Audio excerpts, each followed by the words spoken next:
I said, do you want me to add this or would you like us to? I'm very nervous. Our call out. Last time we did policy today.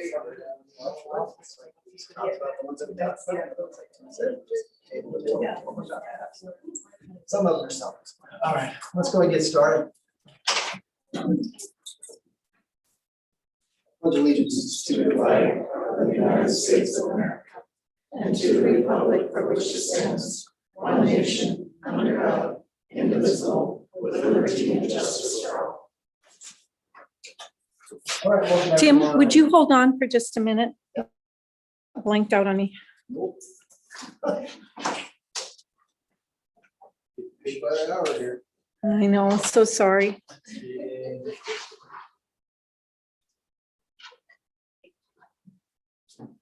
I had you and then you all disappeared on me. Come on. Anybody know why eggs don't tell jokes? Because they crack each other up.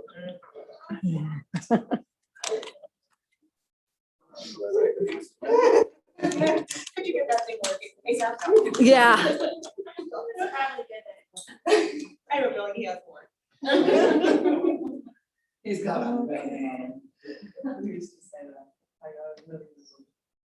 Okay. Well, it says we are, but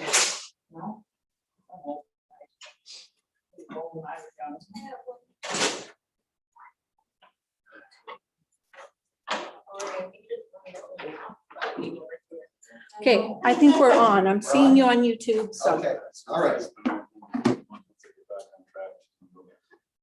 Okay, any person present who wishes to address the board or raise any questions about public school district matters or governing policies may do so in public participation. No discussion of personnel or individual students is permitted at this time. I'll limit 3 minutes for place to each speaker. Persons who want more time and make arrangements to be placed on a future agenda.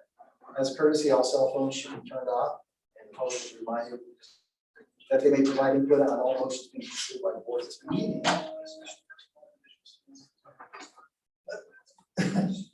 It sounds like a buzzer. That being said, I do have public comment from Katie. Hi, Katie,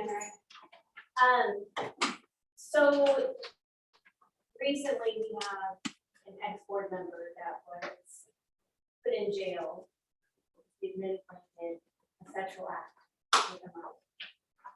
Now I've been informed he's not convicted yet, but you can't get put in jail unless you. So, which also this gentleman was a friend of our family for many years, and it was a shock and disappointed. And I've been in contact with brothers that they've done. They have not been allowed to speak to them or do anything to help. I cannot stand seeing that plaque on that wall. I've been informed by the superintendent that he has brought up having it removed from the plaque or changed. And that is not the direction this school is going to take. I am asking you, the board, to somehow put it on the agenda if and when he is convicted. For the sake of the victim, take his name off of that. That's all.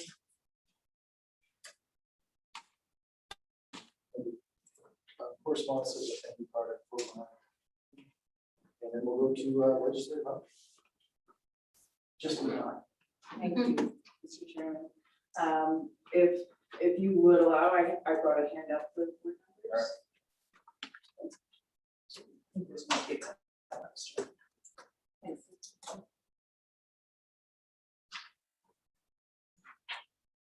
So as I think most of you know, I'm Sue Ginsburg, I represent House District 56, which includes all of Lockwood. Starts at Prior Creek Road, the golf course area there, comes through Lockwood and goes all the way to Blue Creek and includes the Blue Creek School in area east of South Billings Boulevard. I'm in my third session I have served on the House Education Committee for all 3 of my terms. And as you probably also know, this session, I did scale back some of my committee work because I was elected as the House Majority Leader, which took up quite a bit of time. But I was happy to see and support a number of education bills. And what I brought for you is a list, and you'll see at the top there that I did provide the legislative website.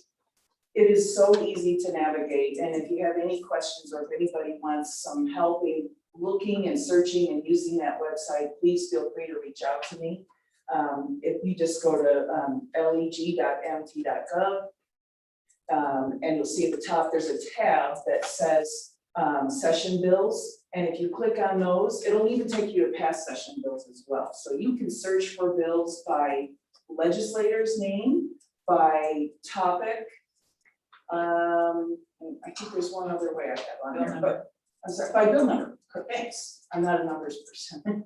So this past session, one thing you may or may not have known is that we tried very hard the last, 3 sessions that I've been involved in the legislature to pass school funding bills early in the session because we know that school boards are working on budgets during that same time frame. So we try to get that budgeting done, those bills passed. It's also called House Bill 2. And you'll see that that's on this list as well, which includes an entire section on education. So the Appropriations Committee is the committee that takes the reins of the budget. And within that Appropriations Committee, we're divided into different subcommittees. And I did sit on the Appropriations Committee and saw that we had a number of bills that provided funding for schools, particularly increasing starting teacher pay, which we made a priority this session, and the governor made that a priority as well. We also, I'm really happy to report that career and technical education has really risen to the forefront in a lot of different bills that you might see here. And they're called different things. The Transformational Learning Bill, which I know that Mr. Christman is very familiar with. We did tweak that a little bit, how do I put this politely? That cluster that was the, I know what you. how the grants were awarded on a first come, first served basis turned out to be something like getting tickets to a Garth Brooks concert, which just didn't really sit well as being the right way to appropriate money for these really worthy programs. So we have tweaked that somewhat so that grant money is awarded on a lottery basis. And the reason it's not more competitive was we wanted to make that, in particular, that transformational learning, those grants available to the small districts that don't have these phenomenal grant writers available. So, we tried to open that up to everyone. Let's see, another thing I wanted to touch on was school bus safety. And I had worked in the 2019 session on a school bus safety bill, which unfortunately didn't pass. And many of you may have seen that there was a tragedy in the Flathead that severely injured a young girl. And that, of course, got the attention of a lot more legislators. And we were able to pass some bills, I think 3 total school bus safety bills. And I don't know where you all are with putting extended stop arms on your buses. But that's something that's certainly available, and you're able to do that if you so choose. Of course, understanding that the transportation fund is a non-voted levy, and I know that that's a big decision for you all if you decide that you want to do that. All of those bills, instead of putting it on the perpetrators, put it back on the school district. Right. None of them did anything to stop people from doing it. Well, I believe that the first bill that Representative Durham, who is by the way a Montana Highway Patrolman, the first bill that he was successful in bringing, I thought increased the fines. But again, you know, to me, that's after the fact. You know, so you get a $500 fine for passing a school bus. That's peanuts compared to the injuries that this young girl had from that accident. So, yeah, I understand, but again, this goes back to Montana being a huge state. So what Lockwood needs could be totally different from what Belfry needs or Belt, or, you know, different places have different needs. So it's totally up to, we wanted to put it on the school boards to decide, you know, how you want to deal with that issue.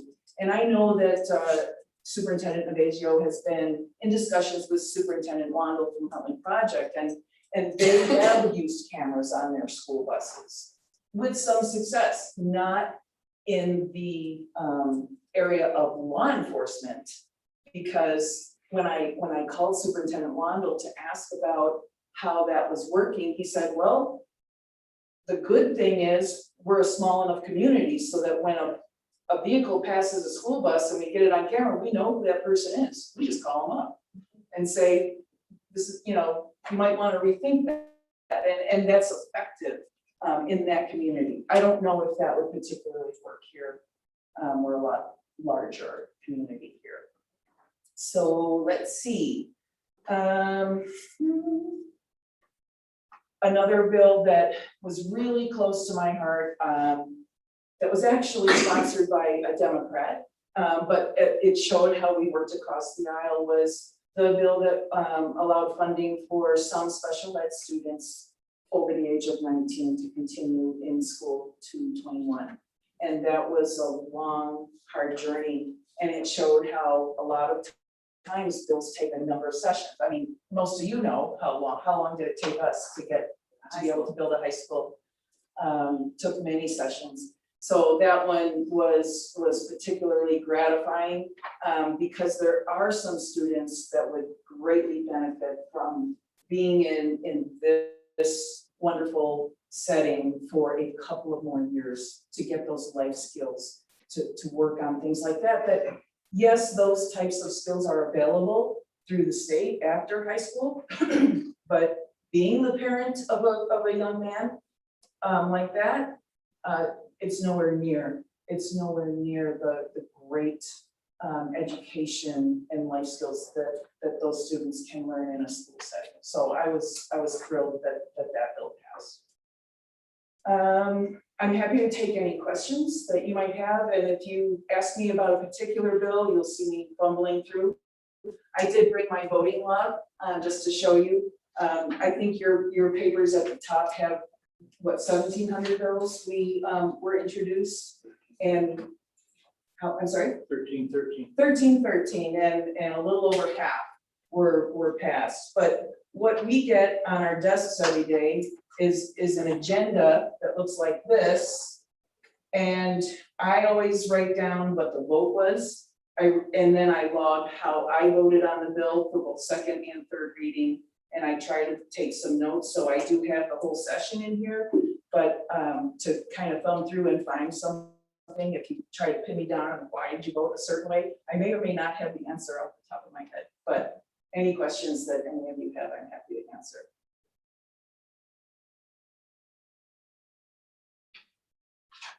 Any other questions?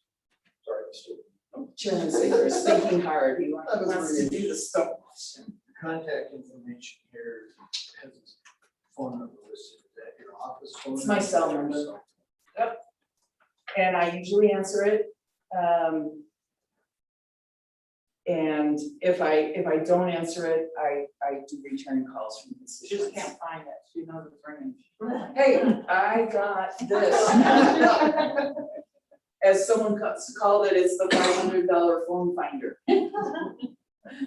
There's So- additional copies that I made 12 copies. outlined, so there's more. So this one allows student athletes compensation to use their name and stuff like that. I guess the colleges are changing that, so it's probably okay. That wouldn't affect the college. It shouldn't, I mean, it's certainly something that, we've been working with the MHSA and the NCAA on. That was is that a Jimmy Telescope, Representative Telus? Or, Bolton. oh, Senator Bowman, okay. Yeah, that's, it's not a pay to play, but it is allowing student athletes to work at sports camps and be paid to you know, I guess they could. To use their name, image, and likeness. Yep, That's so, the same so a thing. camp could say, Okay, so-and-so is that. yes, yeah. Same thing the colleges did, but Yes. that passed it before. Yep. Colleges did that for us. Exactly, Kind of open. exactly. So as a special education director, I just want to say thank you for not ever losing that passion to do what we need for special ed. There's- I sincerely appreciate the voice of it. Thank you, I appreciate that, and keep it coming. I'm happy to help in any way that I can. If I could put in one plug, because I know we're getting close to having a full high school. If you have or know of a student that will be a junior or senior that would be interested in being a page, it's a wonderful opportunity. I can't tell you enough about how many students have gone on and come back and said, what a great experience. So they come for a week. Each legislator is allowed to sponsor 2 pages. And they come and they work from Sunday. They come in, I think, Monday morning and go all the way through Saturday. We have a Saturday session. They're paid for their time. They work either, if I sponsor them, they'd be on the House. If they're working for a senator, they'd be over on the Senate side. They get to a lot of behind the scenes opportunities. They get to meet the governor and the attorney general and the secretary of state and all of those folks. So it's a fantastic opportunity. And if anyone of you know of any students that might be interested, I know seems a long ways away, but in the 2023 session, that's even hard for me to say, I'll still be there. I hope I'll be running again. But no matter what happens, I'm happy to help students find a sponsor and get them there if there's an interest. When does that happen? Usually right after election day. So not this November, but next November, we'll be able to, like someone like me, and I suppose a holdover senator, our senator is Senator Brad Molnar from Laurel, and he, senators serve a 4-year term, so he doesn't have to run for re-election. So he may even be able to sponsor a page, you know, for 20, they might be able to get their application in now. There is an application online, there's information on the page program online on the legislative website. So the kids that are going to be sophomores this year. Sophomore. Yeah, and honestly, you know, just between us, sometimes we sneak some in that are a little bit younger. So if there's a particularly, you know, interested and mature student that you think might really benefit from serving as a page, just give me a call and we'll talk about it. What are the living arrangements during that week? They're responsible for their own living arrangements. And sometimes legislators have an extra room. So, you know, we kind of try to help out if we can. Our schedules are a little bit different. I don't think a page would appreciate my schedule of, you know, 5:30 in the morning till 8 o'clock at night during the session. But if, you know, so that it helps if they can drive or have transportation, but we generally can find one, even if sometimes we've had a mail page, you know, like if I sponsor mail, I might know a mail representative that has an empty room that the person could stay in. So we can help out in that regard too. Any other questions? Thanks Thank for you the very much. opportunity. Good to see everybody. All right, we're gonna move on to facilities report. Nothing to add or any questions? Any questions from Mark? They tore all the grass up. No questions from Mark? Thank you. All right, Superintendent's report. Yes.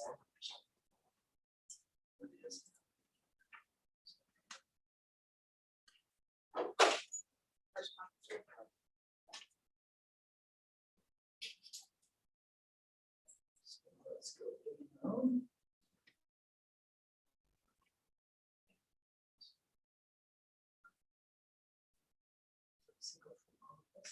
Oh, just go to July 24. Yeah, it says 3B, July, very last one.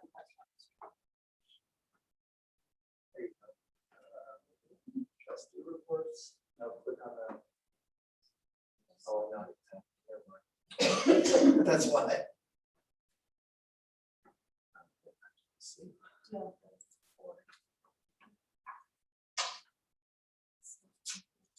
Oh, is it in his? Okay, it's in his packet.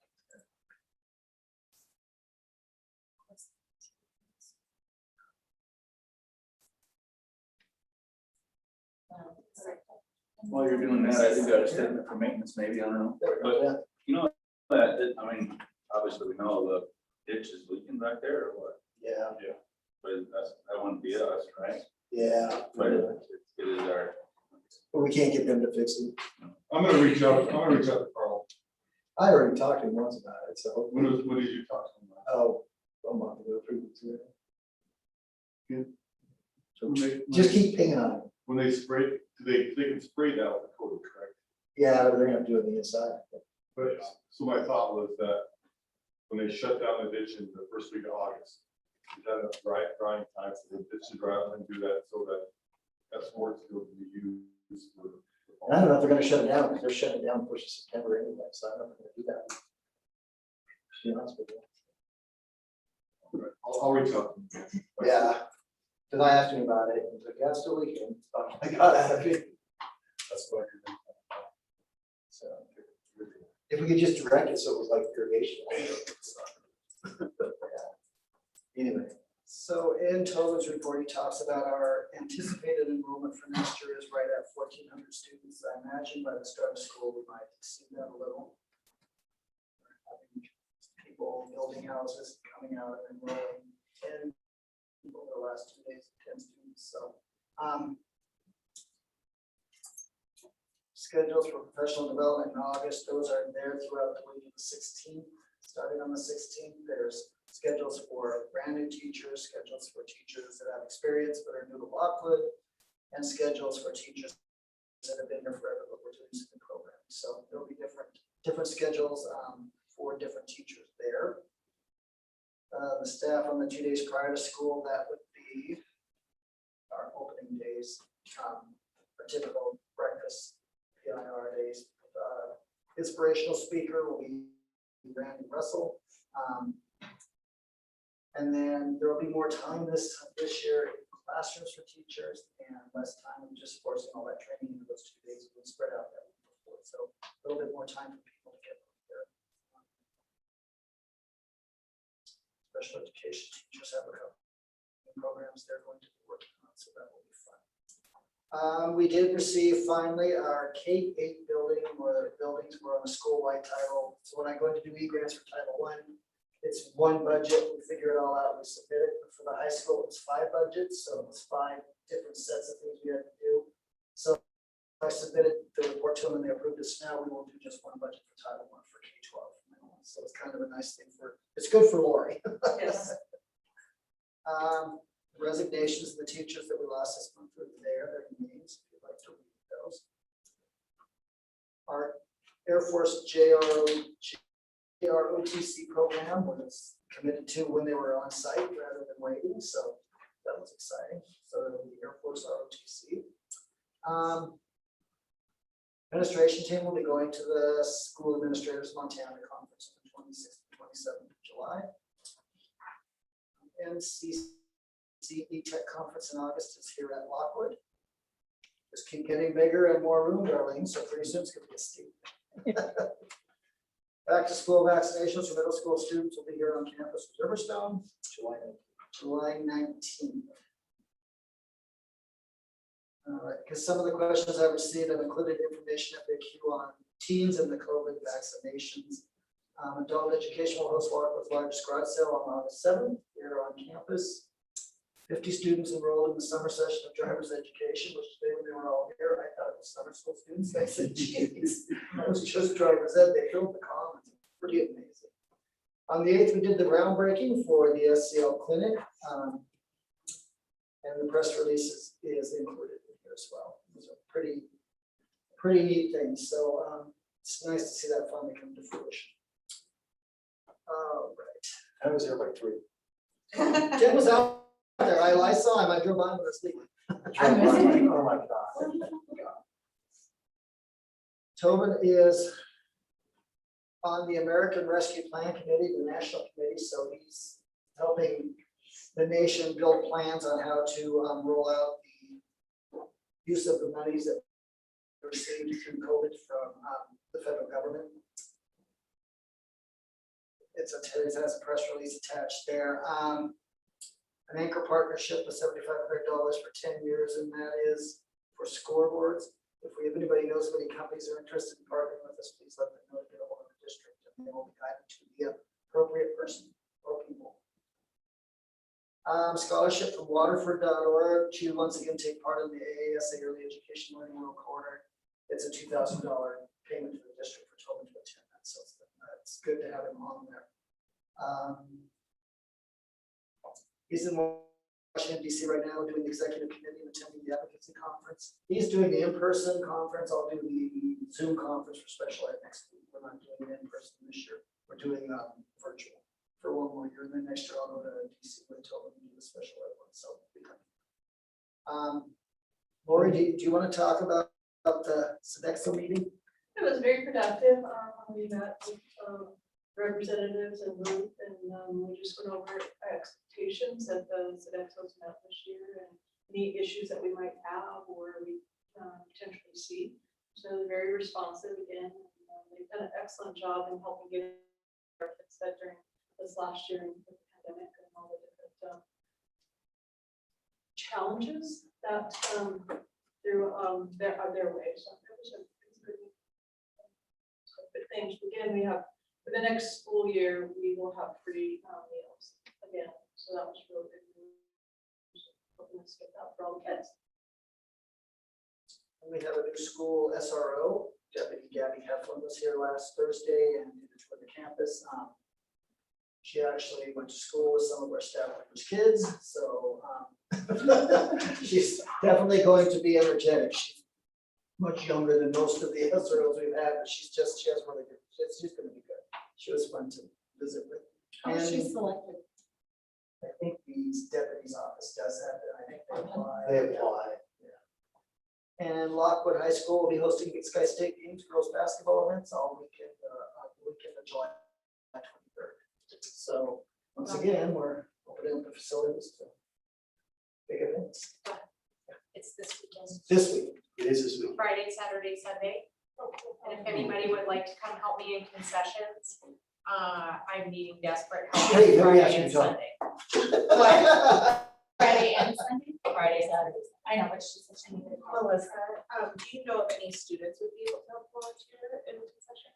FCCLA is taking Saturday because I'm not able to be here Saturday, so Ashley Koss and her FCCLA group are taking Saturday.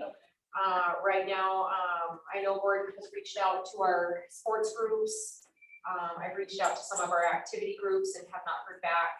Are you doing these sessions in the Sturt event and here? No, we're just doing up here because I'm limited on help. So my son will be here with me and myself, and so far Katie Browning has responded for Friday morning. So if anybody wants to come help, I've split it up into a couple different little shifts and come help if you can. It's pretty fun if you have your own kids. So it's gonna go Friday and Sunday will go towards activities. That's where the money will go for. And then Saturday, because FCCLA is taking that whole day, then the funds will be split with that. So what are time frame? Friday is I think 10:30 to 2, and then 2 to 5:30, and then Sunday would be 7:30 till about 10:30, and then 10:30 till 1-ish. But if you can come any time throughout the day, it doesn't have to be that exact time. I'll take any help I can get. I was just wondering if that could be posted on the local Facebook. You could, we could put on Facebook, you might get help on Facebook. Yeah, I was trying to get our groups, because we have so many student activity groups. It's just a little difficult this year, because we signed up with them, just about a month and a half ago. And I didn't want to miss out on the concessions revenue opportunity. The downfall was everybody's on summer vacation. So I'll take it this year. And then I've already visited with them to start planning like next January, so that we have our groups planned ahead. So we'll make it through. Boys soccer teams out there. We're tackling it. I'll give them an ice cream bar if they'll come with, Yeah. or we can lock them in there until they commit. You want to help to contact you to let you know what they're available? Yes, that would be great. And they can do that through email. I am off tomorrow, but I'll be here all day Thursday, all day Friday. So they can certainly email or call and leave me a message, and I'll just plug people in where we can. And Would that opportunity work towards volunteer hours for tuition kids? It possibly can. I would have to work with Lisa on that, since I don't do that portion of it anymore. I don't even, besides myself, I don't even know who else is out of district, but it very well could. We would just have to work quickly on it. Yeah, it would be under a time crunch, but I can see what I can do.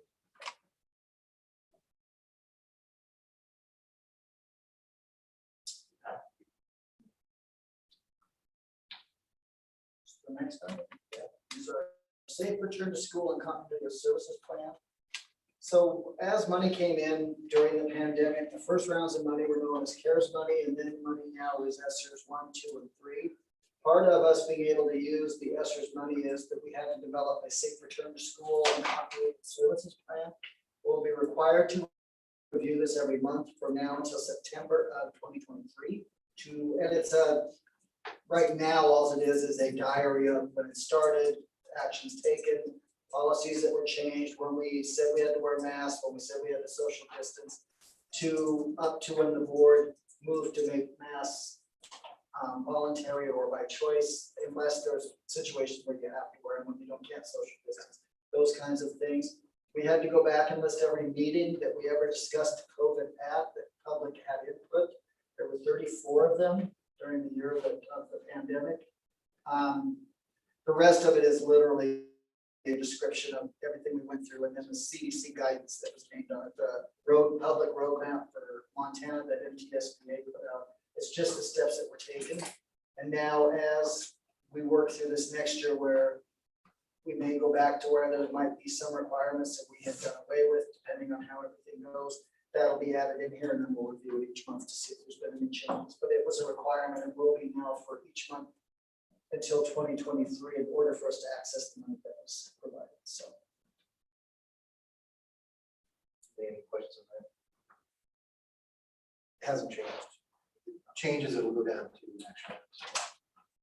All right, moving on to trust reports. So this clarification of curricular teaching materials process, I asked Hope to put that on there only because there's too much news. So the CRT thing that everybody's talking about, I think that's going to end up here sooner or later. It's in Bozeman, they're already freaking out about it. And I just want to make the statement of, we're going to teach state standards. So if you're concerned about CRT anymore, go to where that stuff comes from, which is Helena, and complain to those people. Okay. We're gonna teach what the state is required. And Andrea's got Andrea has got I have a friend whose wife is Andrea. Spelled the same. And she's got information for what's already figured out for middle school. We don't have a high school. Yeah, we have a pretty good Yes. start on the high school, but yeah, it's evolving. So the new standards actually aren't required for implementation until 2025. We have a 5-year time frame to implement them. They're brand new this year. They just got approved and finalized. So July was the first date they were final. So we'll be working toward that, but there will be, I mean, there's plenty of information, and what I think you'll see is not a huge departure from what you've seen in the past. For example, sixth grade is typically ancient civilizations. Sixth grade will continue to be ancient civilizations. They'll just use the new standards to teach that. So I don't think you're gonna see or notice any major changes. So. So that is the only reason I put that on there. If we as a parent see something at home for our children's work, we address the principal or the teacher. Yeah. There should be, the problem is the CRT has, people don't understand what it is. I'm not gonna say I 100% understand what it is. My understanding what it is, it's a college graduate level thing. People are trying to morph it into something else. And it's a news creator. And that's what news is about these days, great news. It's not about reporting news. So that's the only reason I had that. There's no discussion or. Do you know what our teachers union, if they support that, even though it's not allowed by the state, because our teacher union supports it? Yeah, tell the teacher. I will say I worked with a group of teachers about social studies standards today. They were from a variety of districts, and many of them had not even heard of it. So it wasn't on the radar yet. I mean, just as a general sense of Yeah, where people might be at. it's a created by the news issue, so it's not coming from the school, it's created by the news and it's being pushed for some reason. I will tell you that LCRs and OPI Agriculture Regional are resisting it. But anyway, it's not a call we will make, we will follow state standards. That's all I want to make the statement of, is we're going to follow state standards. So we're going to move on to items for action and move into the consent agenda.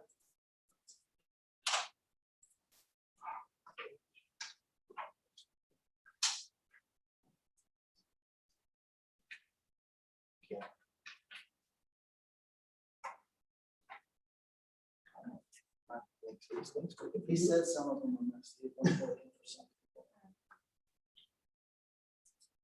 I don't do that. I would print this out and then we would just get back. It's, The training, what's that? the training. Oh, I skipped the MTSB training, I'm sorry. I skipped that. I was reading it as the same thing. So Ed, did you sign us all up for that? I can, some of them I can probably still register me for. One happens tomorrow. Maybe it was 13th. I'm just worried I had some. This today, we're supposed to sign up yesterday. Yeah, but I think I can still register you for some of the upcoming ones for that summer institute. I can call to see if you're interested in any of those. I can Anybody want to do see, that? there's no charge, so. And they'll be recording these ones. I believe so. Yeah, it said on there that they recorded them, so then do we get? We get credit for that. I would think I I have. don't know how the credits work on that. If you tell me and then that you watch these videos or you attended any of the recordings, then I can send that in and that you've done that and get the credits for those. We just have to verify. It's my understanding that they are recording everything that they do now on the website. And then I think I remember reading somewhere that when you log in to SBA, click on one of those, it automatically transfers to them that you get credit for it. I just like to also keep track because Okay. we've had issues where sometimes the credit's not given. So if I have a list and then I coordinate with MTSBA to make sure that those credits are assigned to each person Okay. too. So if you just let me know, that'd be great. You gotta get one more of those. We've done a few times. And then MCell, did you get everyone registered for I MCell? did not, but I will if you'd like that. I wanted to make sure who wanted to I think most everybody wants to Zoom it, Zoom. but I want to go. You want to go on first? I mean, totally. Yeah, I'll just register. Okay. I will walk with you. It's on my anniversary It's on your anniversary. every year. So. Not my first anniversary. It won't be the last either. Maybe. real weekends in Portland. Anyway, all right, now we'll move on to consent agenda.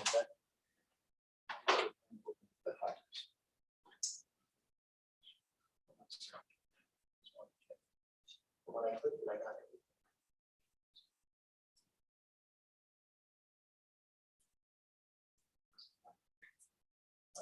Higher surplus, that works. That might be less areas.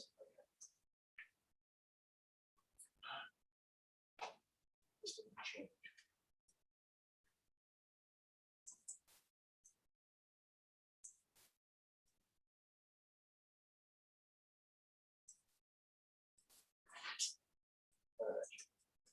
All right. So if there are no objections to the consent agenda, that will be approved. All right, so the consent agenda is approved. Non-resident students, we usually put those in the consent agenda, but it's been kind of our practice to not approve students after school ended. We've had a lot of students apply, and after we kind of had this, Toby and I had this discussion about this. High school has changed a lot of this. So high school kids, if we don't approve them now, you have fall activities coming up. There's summer practices and that kind of stuff. So they would miss all that, not be able to participate in that sport until 10 days after we approve them. So it would, so it's kind of, I think, so we put this on here to prove it. Most of these kids on this list are high school or middle school. And it's something we probably need to discuss in our next goal setting. See if we want to change that. And then I also had the thought of myself was, well, let's just do the high school and middle school kids. But then what's going to happen is they're going to bring their freshmen in and they go, well, I've got a third grader. So now we're splitting that. So it's a discussion I think we're going to have in our work session. But anyway, so we don't have a policy against it, and that's why we put it on. And there are K-5 students on there. It's in middle school and high school, but there are K-5 students on there. So. A lot of pressure.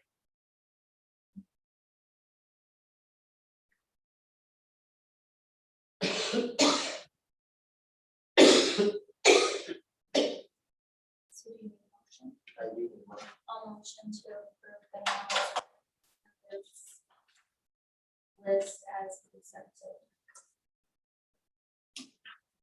Okay, so it's a motion from Lacey and a second from Pam to approve the non-resident students as presented.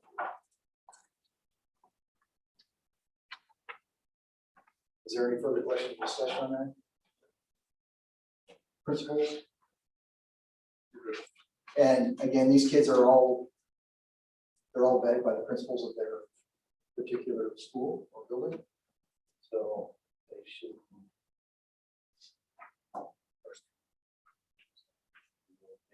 Hopefully, any other discussion or questions from the board?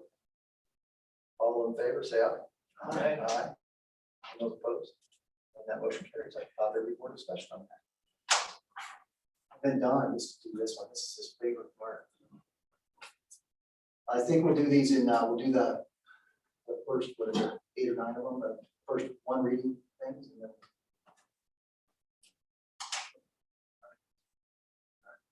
So the first one, policy 2160, Title I parent involvement.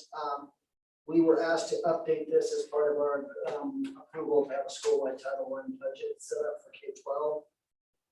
Everything underlined in there, they have included family members and family engagement in there multiple times where it didn't used to be in there. So that is the only change, is they placed family engagement and family involvement in there. Many times they changed parental involvement to family involvement. Part of our approval to have the school-wide Title I program was the amount of activities we have on campus for family. So that is literally the only change we had to that, since we hadn't updated this since our, or was it back when we did our K-8 school-wide, we had to update it. Now they've just, everything underlined in there is the new part. Activities authorized under this policy may include establishing a parent advisory board, which we have parent advisory committees in each building. So we were kind of ahead of that already. So we just hadn't updated this with their language. OPI. MTSBA is recommending this, so OPI asked if we would update it to be recurrent. Any questions on that?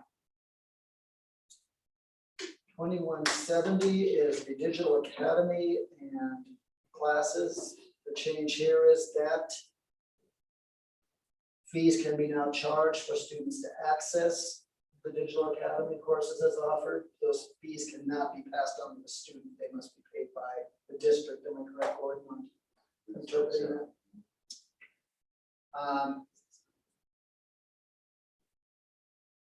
For development procedures online learning that address related topics that may include but are not limited to specification, determination of graduation requirements, fee collection for classes that are not required. So there is some leeway in there for some classes, but they now can charge, they're now charging a fee for students to access the online digital academy. And that would be district's responsibility. And they can charge students for courses that are not required for graduation. So, and it's a reasonable fee. So that wasn't how it was before, but that's the change now, is that fee acquisition. Any questions there?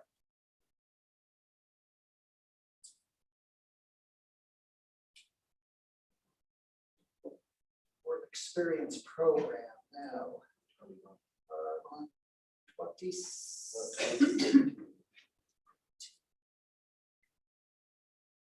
Oh, that's good. Okay, all right. Religion and religious activities. The changes.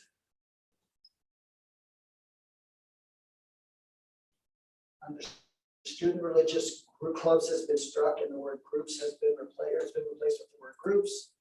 Students may organize has been struck, gather as non-curricular groups. Clubs has been struck to discuss or promote religion. Introduced in accordance with district policy 3232, and it's been struck subject to the same constitutionally acceptable restrictions the district imposes on other student organized clubs. Legal changes. Any questions there?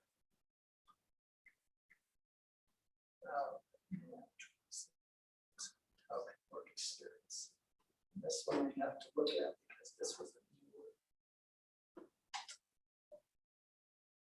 Work-based learning must provide all participating students with on-the-job experience and training along with career and complementary vocational, technical classroom instruction to contribute to each student's employability. Students' classroom activities and on-the-job experiences must be planned and supervised. Gordon, is this in relation to our career pathways? Some is by CP based on. Okay, and some of it's just overall, we have to have some career path or career education during high school, or starting in middle school on that. Okay.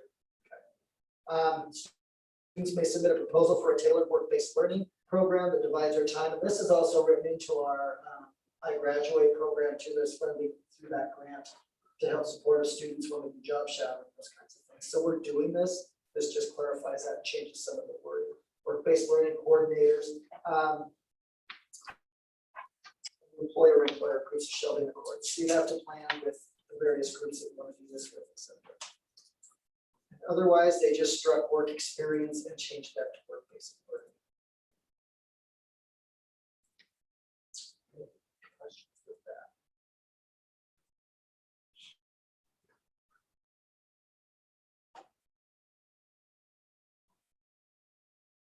Enrollment attendance records. The district may only include for A and B purposes any student who participates in pupil instruction as defined in section 221-101-17 MCA, and for whom A and B may be claimed under Title 20, including but not limited to an enrolled student who is resident of the district. They go through the clarifications that were already there. Let's see, what else have they added?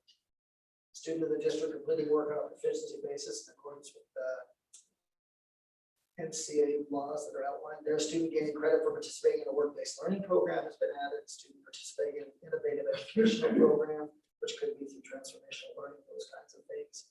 A resident of the district attending a Montana Job Corps program under their local agreement with the district, and a resident of the district attending a Montana Beach program under an interlocal agreement with the district. They struck the residency requirements for that district, live in the district, and must be eligible for educational services under the Individuals with Disabilities Act. Or attend school in the district under a mandatory attendance agreement as provided. One or more conditions for participating in outside instruction pursuant to MCA. They added enrollment for purposes of participation in extracurricular activities by an unenrolled child or part-time enrolled student. The district shall include for AMB purposes a child who during the prior school year resided in the district, was not enrolled in the district, or was not enrolled full-time, and completed an extracurricular activity with a duration of at least 6 weeks.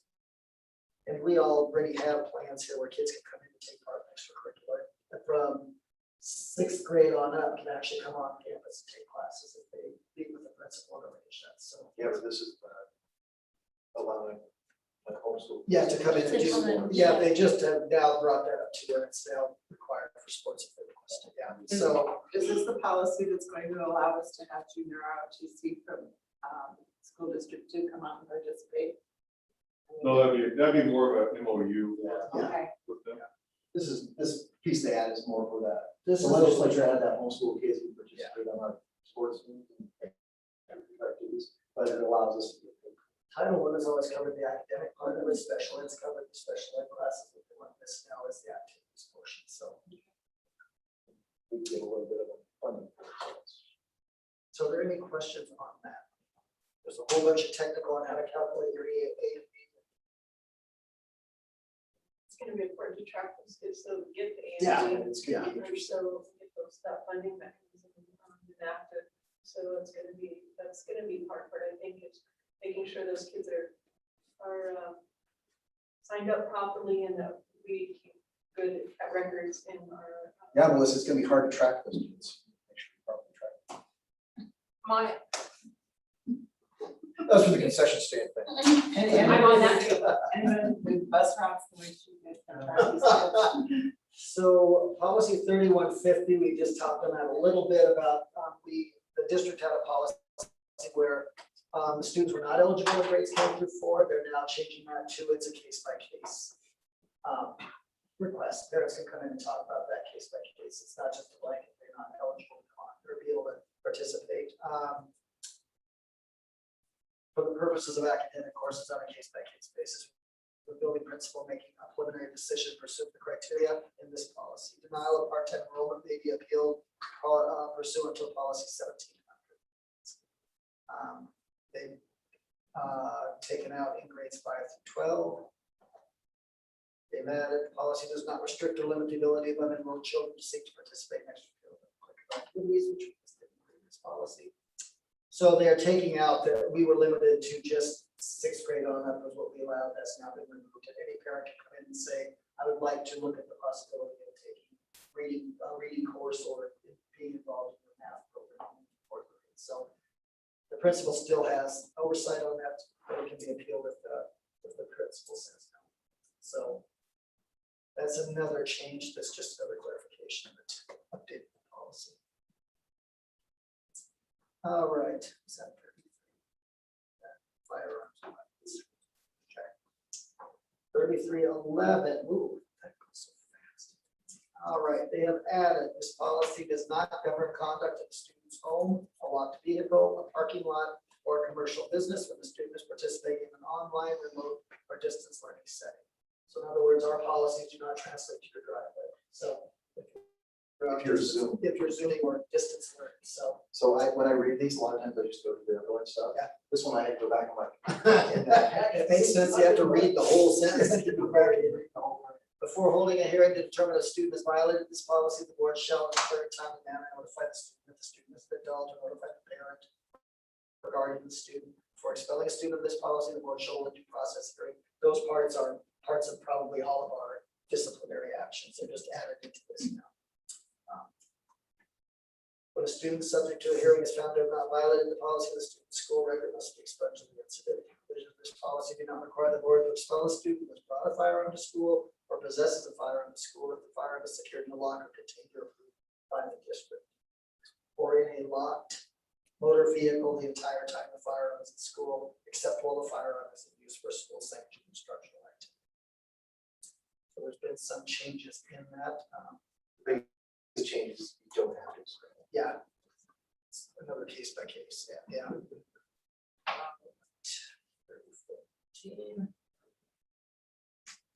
Student immunization.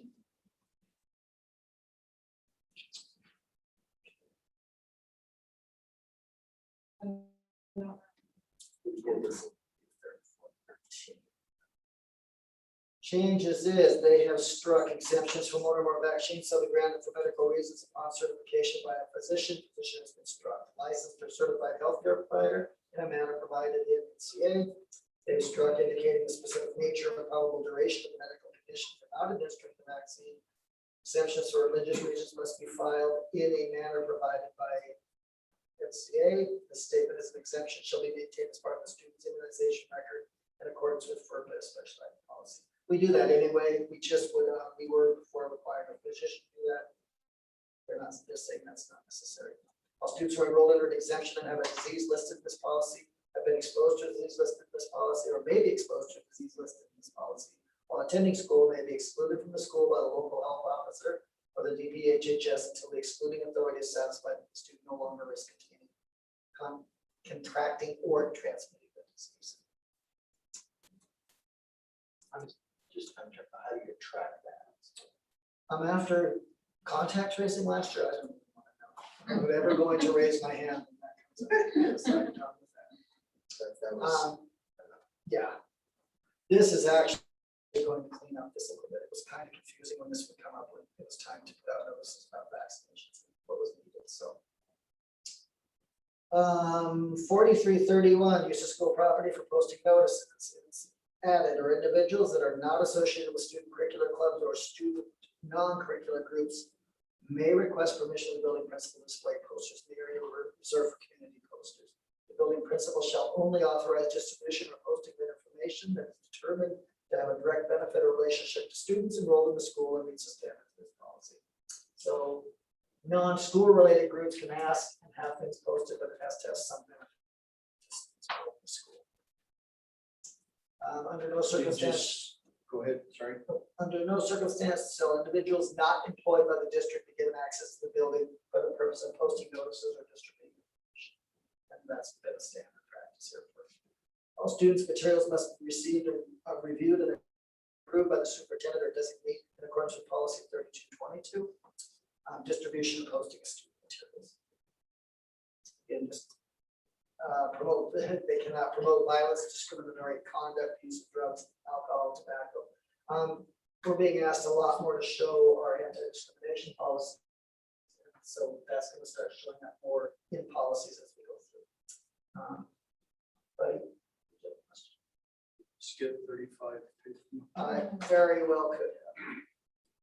Run through that. What's that? No, that was No. 4331. Yeah, student clubs.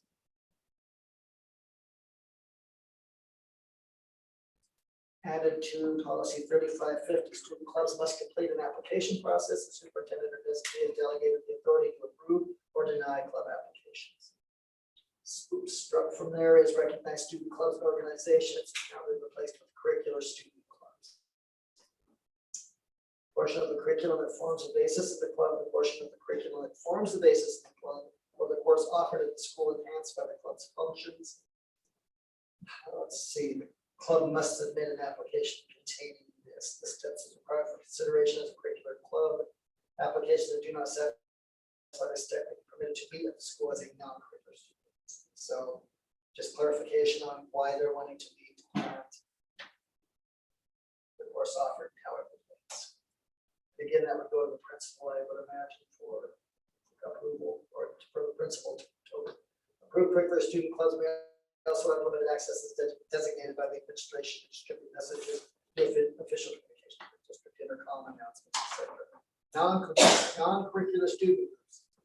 Non-curricular groups include any group that does not directly relate to the body of courses offered by the district, but has a regular meeting schedule established in operational structure. Student meetings must be supervised by an adult, employee, or agent of the district, and are present at student group meetings must only serve in a supervisory capacity. The district approves a limited open forum within the meeting of that term as defined by U.S. Code 4071 for non-curricular student groups to meet on school premises during non-instructional time. Non-instructional, non-curricular student groups wishing to conduct a meeting within this limited forum are subject to the following. They list all of the rules that go with that. Meetings defined as a gathering of group of students for the purpose of discussing group beliefs or engaging in group work operations. Non-curricular student groups may post notices. Permission to post notices or use a school name does not constitute sponsorship of the group. In informal gatherings, students are permitted to informally gather at the school in accordance with policy 3233. They're not permitted to use a district's name, a district school's name, or a district school's team name or mascot or any logo attributable to the district. And raise or deposit funds. Financial operations, fundraising has been struck and it's now been replaced with financial operations. Any questions on that? That concludes our one reading. So we'll just, are there any questions or comments from the room? Any of those? Gordon will say something. Can we go through them again real quick? Scott, right after the meeting, Scott, I'll sit down and go, okay, I will read it. You have, buddy, you're on it. Yeah. Are there any questions? Scott, I'll give you a call tomorrow and I'll read it to you over the phone. I Your do alarm have one question. Is when they do these policy changes, is that just for our high school or are there separate policies for each No, this is school? district. That's why some of this has changed because the high school has. That's what he said. created changes. That's These what- changes are all And some of them are out- legislative and legal updates. These are all. Right, you said OPI. and some were outdated. I mean, we're limiting people who come in and ask for classes and stuff. It's not the way it is anymore. So Yeah, so some of it's just legal, all the general, they change stuff year every year. So, any other questions or comments from the board? No, entertain a motion. I motion to approve all of those policies as presented by Dawn. I'll second that. That's a motion from Lacey and a second from Buddy to approve the revisions as presented by Dawn. I don't want. In one more time, questions or comments? All right, all in favor, say aye. Aye. And those opposed? That motion carries. All right, first reading. first reading.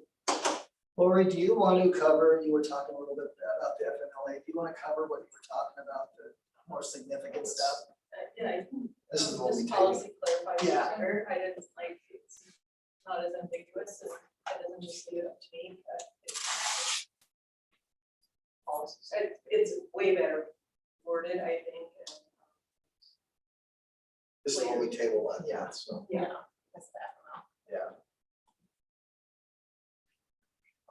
It is pretty thorough when you read through it. It's pretty clear on what the guidelines are. She had a question about last time. But we added notes. Yeah. That works better for me. This is your business, so it's. Yeah, Are you comfortable with that one? I mean, no, I'm not. No. The way America does FML, period, but that's a whole other topic. That's not the option. No.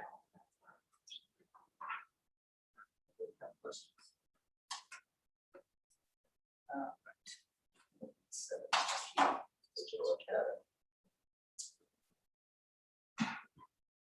This is on enrollment, students enrolling in Digital Academy.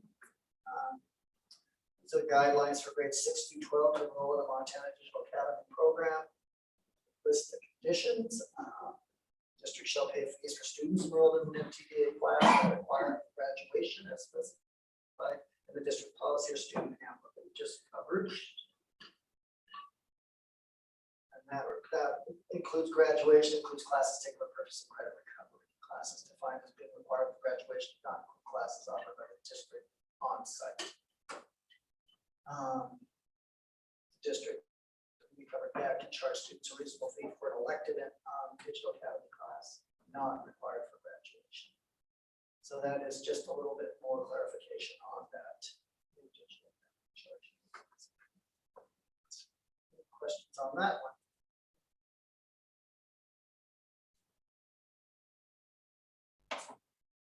work-based learning affiliation agreement.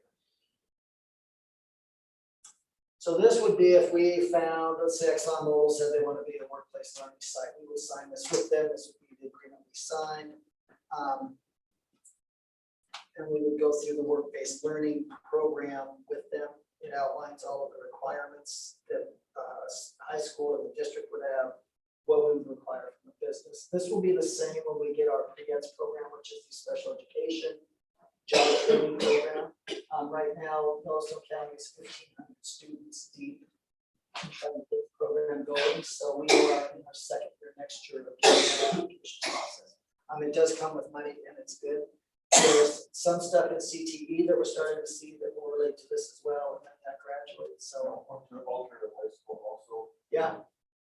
So these will be, as we have businesses that say, yeah, we want kids to come out, we want kids to job shadow, we want kids to come here and do internships, we'll be filling this out. And going with it. So it might be a little bit down the road, but it's something that's definitely going to need to be addressed here in the very near future. It's things that are, we're kind of hitting in step with these. Yeah, it's actually, the timing was perfect for this year. All right, it's at 2600 F. It was. All right, 2600 P, work-based learning. Experience policy. Insurance, the district work-based learning coordinator will work with the school district administration to identify the appropriate insurance coverage for students tailored work experience opportunities. So as that goes, these policies will go into place as we develop workplace learning contracts or agreements with businesses. Then the details will have to be ironed out as far as option one, employer pays the student to work for them in a paid capacity. Student learns from the employer like a newly hired employee, skill sets are required. Option two, employer does not pay the student, student earns a school credit. Or option three, employer does not pay student, student earns school credit. As outlined in the school district adds a school to work endorsement under the school workers' compensation policy. So there's different ways insurance will opt for. Oh, is there option? Oh, well, there it is. School district provides a work-based learning opportunity off school grounds. The learning opportunity takes place during school period hours and award school credit hours toward graduation requirements. And that would be when Big Brothers Big Sisters from senior would send kids out here. This was similar to what they agreed to do. Out here, they back that kind of thing. So as we do start to develop workplace learning agreements, then these things will have to be agreed on before we actually probably act on them, I would imagine. For student agreement. I don't think there will be hundreds of these to start off with, which would be nice to work through this on a slow basis. 35. Yeah. So I just want to go back to 2600 because I wasn't sure if the 2600 P would inform it or not, but You want that? I am on F now. So, and this is probably just the way that it's structured, because there are some in there that says that they don't, they won't get paid and then they won't earn school credit. Is that just mainly it's because we're giving them an opportunity to participate in the work-based learning? There'll be very few, I guess, there'll be very few that they won't give. Credit. That would be a short 2 or 3 day internship. Yeah, exactly. Okay, More of a job shadowing than a work.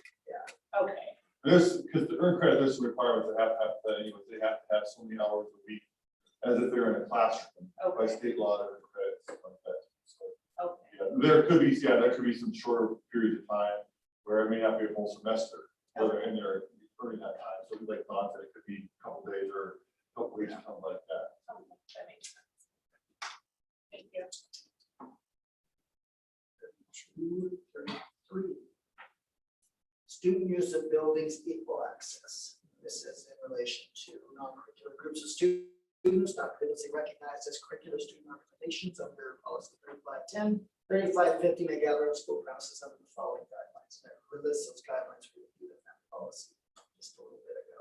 Voluntary and student initiated, no sponsorship of meeting by school district, must occur during non-instructional time. Employees or agents of the district are present only in a capacity outside of their official duties. Meeting does not materially and substantially interfere with orderly conduct of education. So student groups can meet, they have to have a supervisor, and it has to be during times when it's not in their school process. So it's pretty kind of right.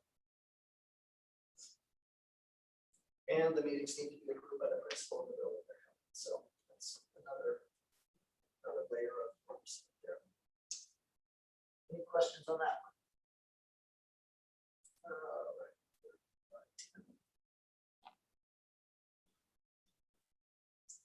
Sponsor student activities. Curricular student clubs or organizations must be approved by the administration. Select or classified organizations or groups will not be permitted. By laws and rules of curricular student clubs or organizations must not be contrary to board policy or administrative rules and regulations. Student-led and initiated non-curricular student groups may meet at school in accordance with district policy without the sponsorship. Social events must have prior approval of administration. Some of these things are already in place. Social events must be chaperoned at all times. Social events must be held in school facilities unless approved by the board. Attendance at high school social events and dances shall be limited to high school students. And middle school social events shall be limited to middle school students. Unless prior permission is received from the principal.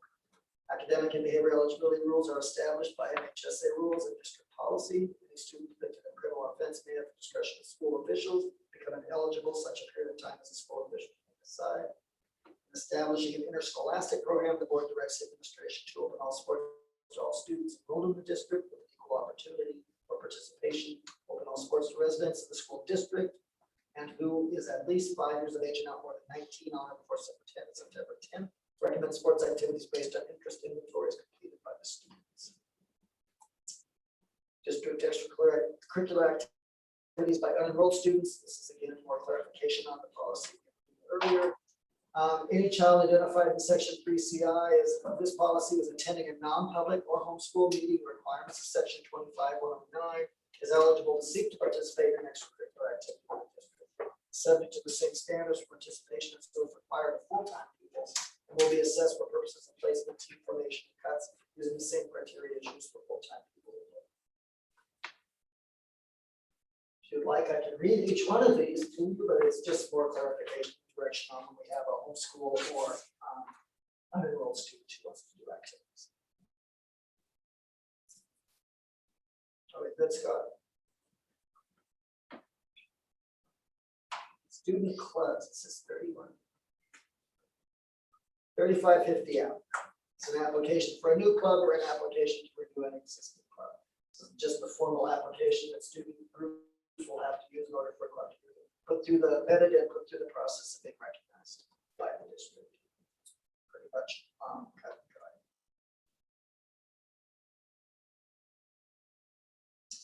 Are there any questions on that? I do want to point out that there's a really good MTSBA school activity seminar that goes hand in hand with this policy. And it's for the trustees and any of the administrators, especially since we're really getting into the high school activities and things like that. Be really good. It's August 10th and it's from noon to 5 and there's different sections. And so I'd like to sign everybody up for that. I'd like to just do the unlimited and so that we can all get training on this. And give it a little bit more clarity since really good training. So, yeah.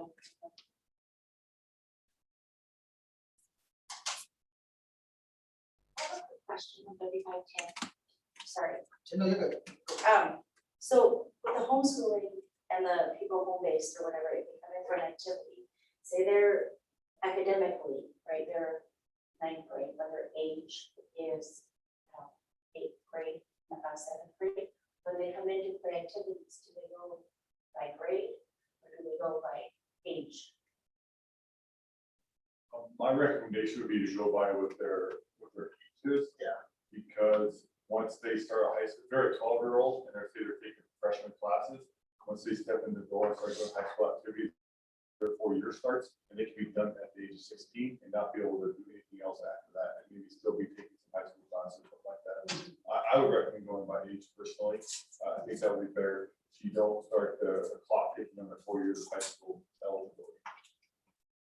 And Jake, I mean, I think the insurance part of it too, I think factor in together. Well, MHSA is gonna have. Yeah, plus, I guess another thing too, I guess physically and safety wise, you Right. want your 12-year-old going out there against 18-year-old. Yeah. So that's. I think Right.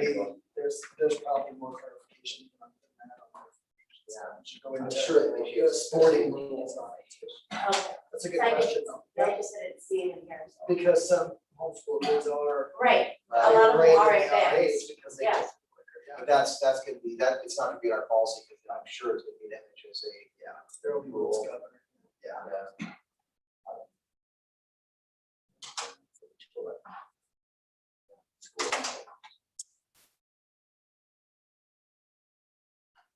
Use of the district's name, a district school's name, or district school's team name, or mascot, or any logo or imagery attributable to the district by any group, individual, business, entity, or organization may occur only after security boards. That's just clarification on using anything, district branding, school name, logo, imagery, or colors. So this has to go to the board. Don't we already have a policy? Did we? It's just up to government. No, it's a new board. It is. Is it it's new a policy? Community. Well, we have relations. a policy. Yeah, as far as- it's, I think they moved to community relations. Because it's a brand, literally brand new. So it's the same policy, just under a I different. think they might have moved it under community relations. All right, are there any questions or comments from the audience? I didn't see that. Really quickly. I moved to put the new policies first reading as presented, so eloquently, Mr. Don President.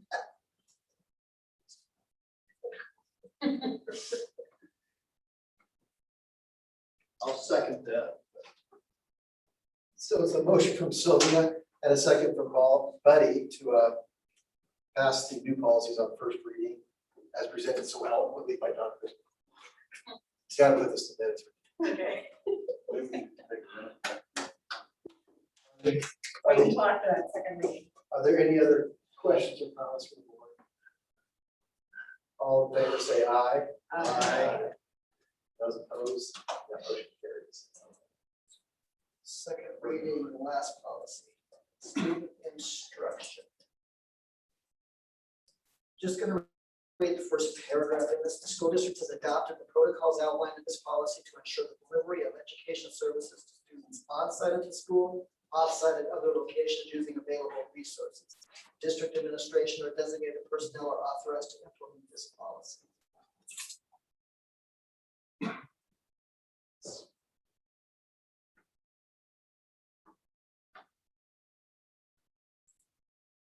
Staff shall calculate the number of hours students have received instruction as defined in this policy through a combined calculation of services received on-site at the school or services provided or assessed at off-site or online instructional settings. And I think this is addressing what went on last year with our distance learning, et cetera. In case there is a case that we will have distance learning, but it'll be more of a 504, and this is why we have to have it. I think this will address how we would actually also still get funding through that.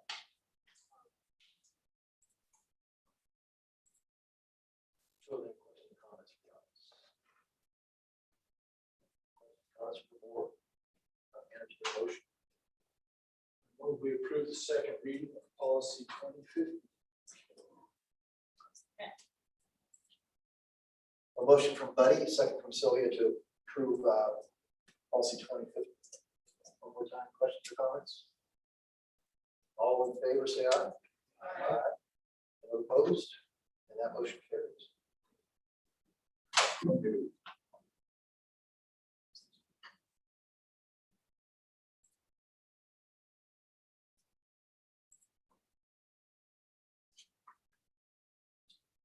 Next is the list of students, District 2 students, which district has. tuition for. It's asking to have that. And I'll go straight to the questions. So, I move to approve the school district tuition list. And paying tuition for the attached list of 10 students. Sorry. I'll second. All right, so it's a motion from Sylvia, a second from Scott to approve the tax list of 10 students to pay tuition over at school district 2. These are the juniors that will, yeah. Discussion, Is there a discussion? is there? Yeah. Does the school district 2 refund if they don't accept their They had to be accepted before they came out.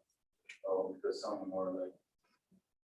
dates and stuff like that, It's had a thing on there. They're already accepted. They bill us at the end of the school year, because if some of the students move out, we ask for prorated tuition payments based on the date of attendance. Also, they, okay, we're paying for last, we're paying for. These students At at the end of next year, so They don't attend. Yeah. quite the negotiation session in the school district to launch. Because there are kids in the senior class, which is the class that we don't have all, that have dual citizenship. So, and parents that live in Billings, parents that live in Lockwood, so. CFO of the school district who runs when he's,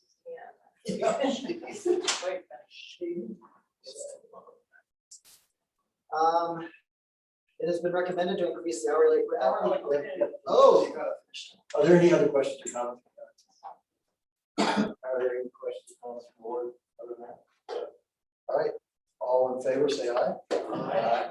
And those opposed? And that motion carries. All right, substitutes. Substitute. All right, so in the past, we've had a program where substitute teachers, if they teach a certain amount of hours, get $1 raise, and I think it was 200 hours, they got $1 raise on their salary. It became really hard to track that based on subs coming in, subs going out. So we're recommending that our rate for substitutes go from $10 to $12 an hour for non-certified substitutes, and from $10.63 to $12.75 an hour for certified substitutes. We then also would like to do away with the incentive program that was in place 4 or 5 years ago. The initial cost on this will be somewhat mitigated because of our roving teachers. We've also budgeted funds for this increase out of our ESSER allocations. So the incentive program is that dollar after Yeah. an hour. And it just became a nightmare to track that. So we thought if we just did a solid raise on there, it makes us more competitive. Around us, so. I move to increase the substitute rates. I'll second that. So it's a motion from Sylvia, a second from Pam, to increase the substitute rate. And I'm gonna ask you to add, and dissolve the incentive. And dissolve the incentive program. Pam, are you okay with that? Yes. So it is a motion to raise the substitute rate as presented and dissolve the incentive program. Got that over everyone? Okay, any comments? Yep, So what is SB2 really competitive? they're paying a ton. Yeah, that's What stops us from paying? we're spreading that extra funds out, using for other stuff. They're still not getting. Their increase made no difference in the average subs they had, so. We have really loyal subs. It just became a nightmare trying to track that dollar for 200 hours. If you honestly think the amount that we're offering in this proposal is going to be enough to get more stuff. Are we doing it? We have to pay, I don't know what we have to pay. I don't know, because they're paying $150 a day and it's not, so, I mean, I think we have a little lawyer to lot, but and seem to have done all right last year with it, so it's just a little bit of a bump up there for them. I would, don't have, brains to speak into this, but it would just seem to me that this would be the wrong time of year to try to make the adjustment of bringing employees in based on salary, because everybody from McDonald's, Walmart, I mean, Cabela's gives you a $700 sign-in bonus right now. I mean, at this point, you wouldn't know if it's the current situation or is it the ongoing salary that we pay that's a problem this year, you know what I mean? And we just can't compete with the private sector. We've been trying to raise up our maintenance and custodial staff because we're so far behind what the private sector is. We just can't do it. I mean, I'm all for boys increasing. I don't know, like, just in this climate, what's going on out there, there might be a lost in increasing wages, and that really isn't the problem, right? The private I mean, sector it's is just a having the thought. same challenges that you did at the schools. Yeah, McDonald's is paying $14, $15 an hour. We can't just go, oh, next month we're gonna pay. They're paying $14, $15 an hour, but they still have help lines. Yeah, they still- And so again, I agree, it's, you know, when you say that it's not money, it's is finding people that are loyal to your school and that want to be here. And with certified substitutes, if they are good, we end up hiring a lot of them anyway onto staff as certified teachers. So, I mean, that happens quite a bit. Well, that's a pretty good incentive for the M&B subs, just so they can get on their staff. Yeah. Being a sub also allows you to have the same hours as your child as opposed to. Yeah, so there is that look. And we do also have we can use ESSER funds to help with this first couple of years. And so we do have some funding mechanisms to help along with this if we can get folks to come to the school so that we take advantage of that. And those districts offering $150 a day with ESSER funds, those funds are gonna run out. There's that cliff, and then they're not gonna be able to do that. You're not gonna be able to maintain that, but this is more realistic for us to maintain over a long period of time. I will say though, that our upcoming working class is like all of the guilt trips and stuff that we've all been able to be manipulated with. Like they're like, I'm sorry that kids can't swim, but I'm not going to work for this amount anymore, you know, and so it's not the school districts, but I think as private sector, you have to really start recognizing. Like there was this article in the paper where McDonald's employee or big Burger King employees like quit on the billboard, said, sorry, we aren't gonna work anymore, and then just sorry for the inconvenience. I mean, like people are just going down. So I probably would have been in those jobs last year. I would have been gladly because they were making more money than people in jobs. I don't want this. Any other questions or comments on that? All in favor, say aye. Aye. Those opposed? And that motion carries. John's favor. So as of July 1st, our CSCT mental health program, community-based services program in the schools has had a major shift in how funding is going to work to pay for it. We knew this was coming, but didn't know what that was going to look like. And so according to the memorandum we received from OPI on Friday, this is how, I'm going to just break this down as simply as I can. In the past, when we were putting teams of mental health providers on campus, us providing a classroom for them to use, computers, electricity, printers, all of that stuff was considered the matching portion of what we would have paid. So we just had to show that we had provided that was documented, and it went through. In 2016, the federal government told Montana that plan is not going to hold. It really wasn't working. We knew it wasn't going to last, but we did get through COVID and got through this last legislative session when people were told to fix this because it was not going to be able to continue to be funded. The legislature was providing DPHHS with what was called bridge funding of about $10 million a year to cover those matching funds that we were not providing. So it became this kind of it wasn't a really good plan, and it didn't work for the feds. They said stop. So we were notified in June that as of July 1st that we would start being responsible for the 35% matching. So for $100 that is billed to mental health units here at school, the district now would have to provide $35. That would be sent to the Office of Public Instruction. They would then send that payment to DPHHS.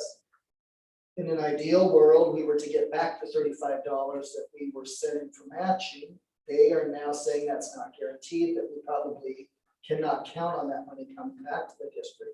We were also informed that we cannot use any federal funds, so we can't use any Title I funding, special ed funding, any ESSER's funding to pay that match. It has to go. What's that? No, we have to use out of our general fund, that $35. So when the money does come back, if it is returned, it is now federal funds and we can't use it again. So Tobin had asked them, well, why can't we take $100,000 out of our budget, set it aside, and just recycle that money to pay our matching, so when it comes back, it's available. When it is now paid to Medicare or Medicaid and refunded to us or returned to us, it's now federal funding. It has to go into a 15 account, and they don't know right now what we actually can use it for. So it's kind of a mess. Our contract with Aware expired on July 30th. Tobin and I met with Wallace, who is the Aware representative for Lockwood, and we've asked for an MOU to extend that contract to September 30th, because there still is no clarification from OPI on what community rate's gonna be set, how much are they gonna charge for it? Are we gonna be billed 100, are we gonna be billed 83? That, they haven't said that. That process takes months for DPHHS to get the feds to approve it. So we just want to go through September 30th and look at what the costs are going to be. Right now, there's 2.2 million, so is that correct, what the legislature put through? That they. That they appropriate gave to OPI. use for bridge fund. So the legislature gave the Office of Public Instruction $2.2 million while this process was being ironed out. And I think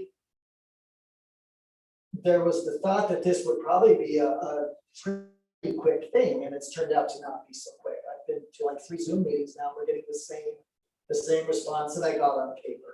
They're offering different solutions.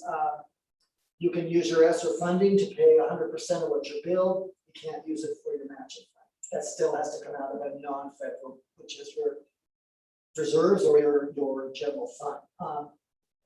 If we were to go through a year of this without anything coming back, it would cost the district about $174,000. So we're hoping between now and September 30th that there's more clarity. There's still a lot of we don't know. This is what we're looking at. So we're just asking for us to extend the MOU for 90 days so that we don't disrupt our summer program. We get school started at the end of September or during September. We'll review this again and say, yeah, this is going to work, or maybe we need to take a look at other ones. But for right now, I'm thinking the 2.2 million will get us through, and OPI seems pretty confident that that will get us through the next couple of months. So ideally, this may cost us about what we told them, figure maybe 13,000, maybe less. 40, within 3 months. For the whole thing. And that's, we're being very optimistic there. And we have to take OPI for what we're getting. There's not a ton of people that are involved. There's only 4 people that are on there and the 2 reps from DPHHS. I asked a lot of questions and didn't get a lot of clarification, but I mean, I don't think they honestly know right now because they're trying to build this. It's kind of late. I'm not going to lie for a district. Some districts across, many districts across the state have already closed the programs and are looking at alternate ways to do this. We're not wanting to do that as a knee-jerk reaction if there is suddenly some way that we can do it. But that's where we're at now until September. Sue might have some. So there is a meeting tomorrow, and I think that the members of the legislature are going to be applying some pressure to OPI because the solution is there somewhere in OPI, and I think that it hasn't risen to the surface. And fortunately, there's been some media coverage now, and I think OPI is starting to feel the pressure. I spoke with Representative Jones last week, who assured me, and I if anyone knows Representative Jones, he knows everything. He knows more about school funding than anyone in the state. And he is insistent that the solution is there. OPI simply needs to implement it. And why they haven't, I'm not sure. And that's the feeling we're getting from our meetings, is that there's something that we're not, there's something missing in the conversation. We're not being told something or something's missing. It's very frustrating. I agree. It is very frustrating. It's, yeah. But I would urge you to don't throw in the towel. That's why we extended this for 90 days. They're recommending you don't have any, you don't do a contract. Well, that leaves us to telling 60 kids, you're done, see ya. So it's not at the end of that 90 days. What's up? Yeah. well, I'm hoping that what Sue was talking about, we feel like there are solutions there. One of the solutions was that OPI would be in charge of monitoring the matching part of it, the way it's being done right now. They chose not to do that. Yes. They said that would be too much oversight for them. Generally, it would be ridiculous, so they went with this monetary, we just pay. And it's very frustrating. I mean, and Pam, I can't give you answers because answer, we didn't get answers. We got back on paper exactly what we've been hearing repetitively throughout the whole thing. So I'm hoping tomorrow's Zoom meeting is a little bit. So I hope so too, and I hope that anyone with an interest would just continue to apply pressure to OPI to say, you know, we're meeting that And like solution. MTSBA, SAM, all those organizations were excluded from the first meeting. So, you know, they're on board, so I think the pressure's down. So I'm hoping that we do find out something different. I'm a little apprehensive now because it would be very costly, and we have to look at how we can do that without, So that- impacting everything. That $2.5 million in that they put in this bridge money, does that get paid in and then Yeah, when that's it's gone, returned as, when that's gone, then we're billed for what. I know, but does that money get returned back to the state at some point? That just, That's how it's been. Appropriated to OPI. that's, For students, and families, teachers and administrators, this is a disaster. It's a disaster. You know, I'd rather. Yeah. It's just the amount of hours that they take away from us and off our plate, kids in class and for parents to use. Keep families balanced. Yeah, keep families. Is that counselors that are on campus? Or They're is that LCPCs, they're actually Oh, licensed. Behavioral specialists. behavioral sessions?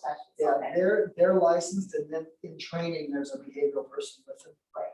Yeah, it's getting licensed as well. We were lucky, Aware's an amazing organization, they pay their employees well, and they're very loyal to the school, but it doesn't make a difference on the other end, and that's the part that's kind of unclear right now. So I'm hoping that in this next 90 days, we can, that something is miraculously pushed through.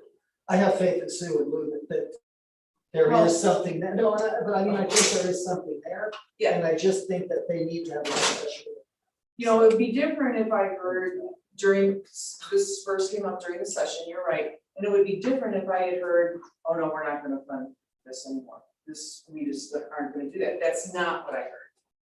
What I heard was what you described, Don, was that it was, you know, moving this from DPHHS to OPI.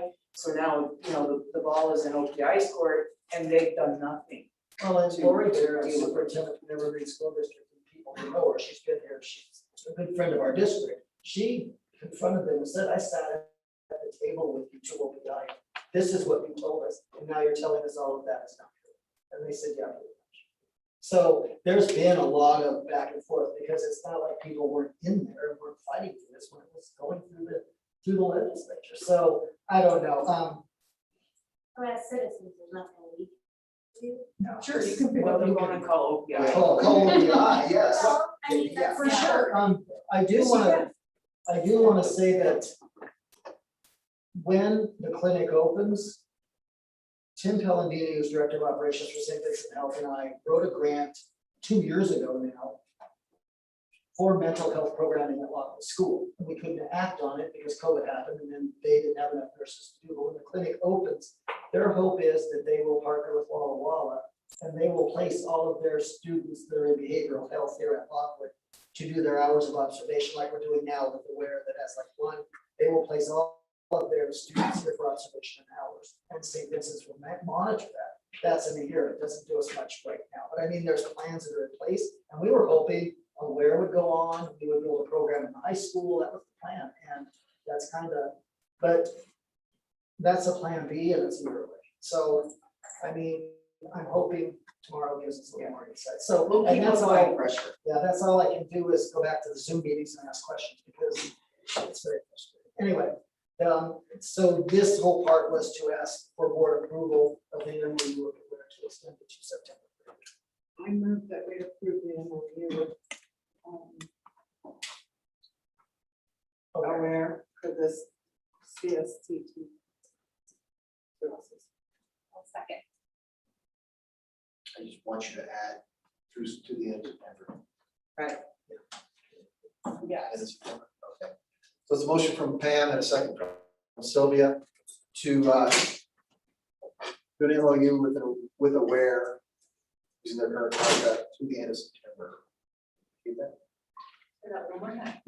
It's a motion from Pam and a second from Sylvia to agree to the MOU with Aware extending the current contract to the end of September.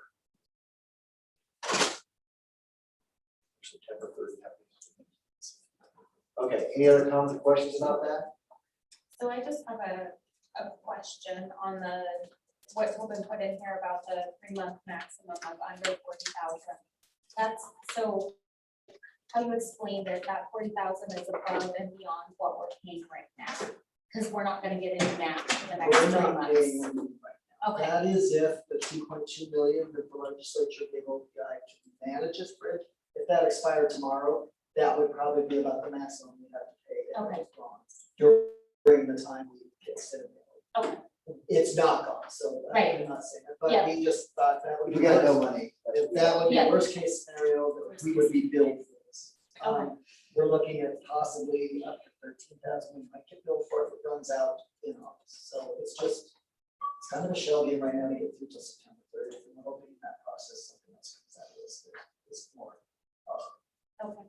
So then I guess, you know, not understanding a lot about the finance aspect of it. I mean, or is there a concern? I mean, obviously, there's always a concern because, you know, funding is funding, but Exactly, and it does make me a little nervous, because there's always been a funding mechanism there, and when there's not a solid one, and it's kind of up in the air, that gives me a little bit of heartburn. But with Sue's words tonight, I feel a little bit better.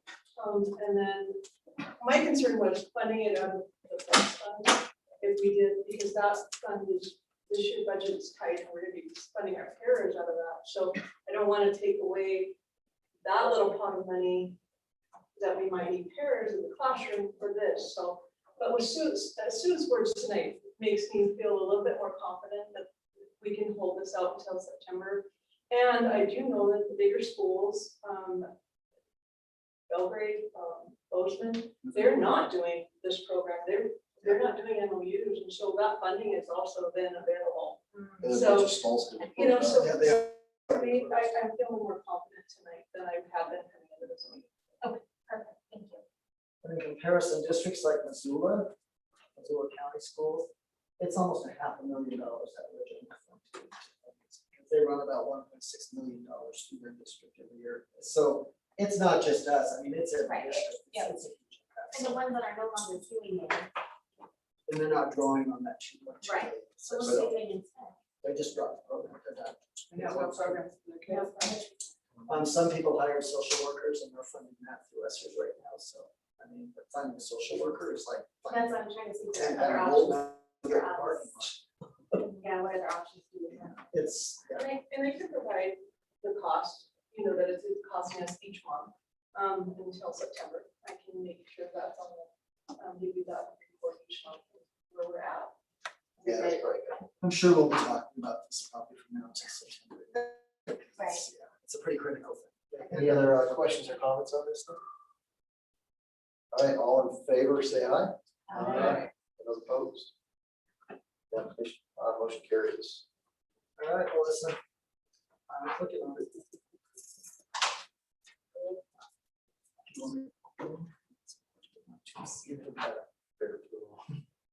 Here is. So these are preliminary bus routes. We're trying to get them approved so they can get to the July 21st meeting. Yep, to be approved by Yellowstone County Transportation. So they can budget. It may change slightly. This is preliminary. We don't have all the kids.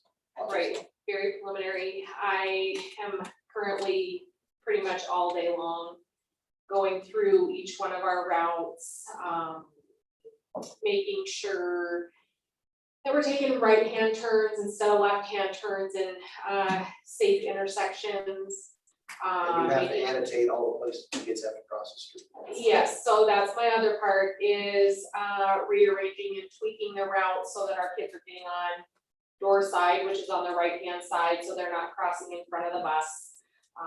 So I should have those finalized for you in September, when we have our September meeting, because I have to go through and write down every single one of them, like when we park in a neighborhood and kids are you know, coming from both sides, that would count as some kids passing in front of the bus, so having that list for you is gonna be a lengthy list, so I'm trying to do the best that I can to reroute all of our routes, so that our kids are getting on the right-hand side. Some of our routes we will not know until after school starts.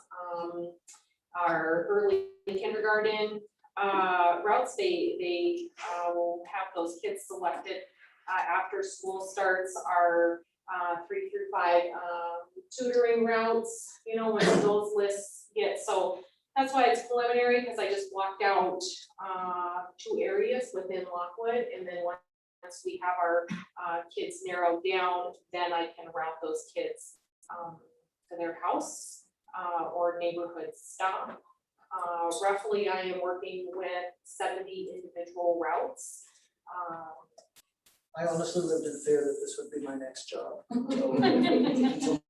As it came along, I used to not make any eye contact with anybody. If there's pretty bus routes, and I would stay in my office and look at my kids because I did not want to do this.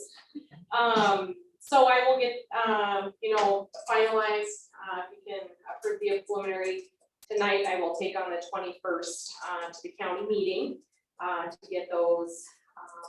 And then we'll revisit it again in September if there's any major changes or directions or anything like that to the routes. And then as they come up throughout the year, we add children on to our specialized routes, and 1 mile is added, then that's when I ask for approval of the change of that route, because then I get you to approve it, and then the county also has to approve it. So it's just a little bit of a process. I do It's want gotta to, be easier than it was last year. I don't remember last year, so. This, So yeah, this is easier. I do want to thank you. We were able to upgrade our busing system from Pro to Plus. So the maps within the busing system got updated. So now I'm functioning with current Lockwood area roads and maps, which also help with directing our kids. The old system didn't necessarily have that. So just trying to make up a road that I knew was there. So I just want to thank you for that and the training that I'm receiving to be able to do that and make this process function a little bit easier. Does anybody have any questions? Yes. Are you physically traveling each of these routes to look at bus stops?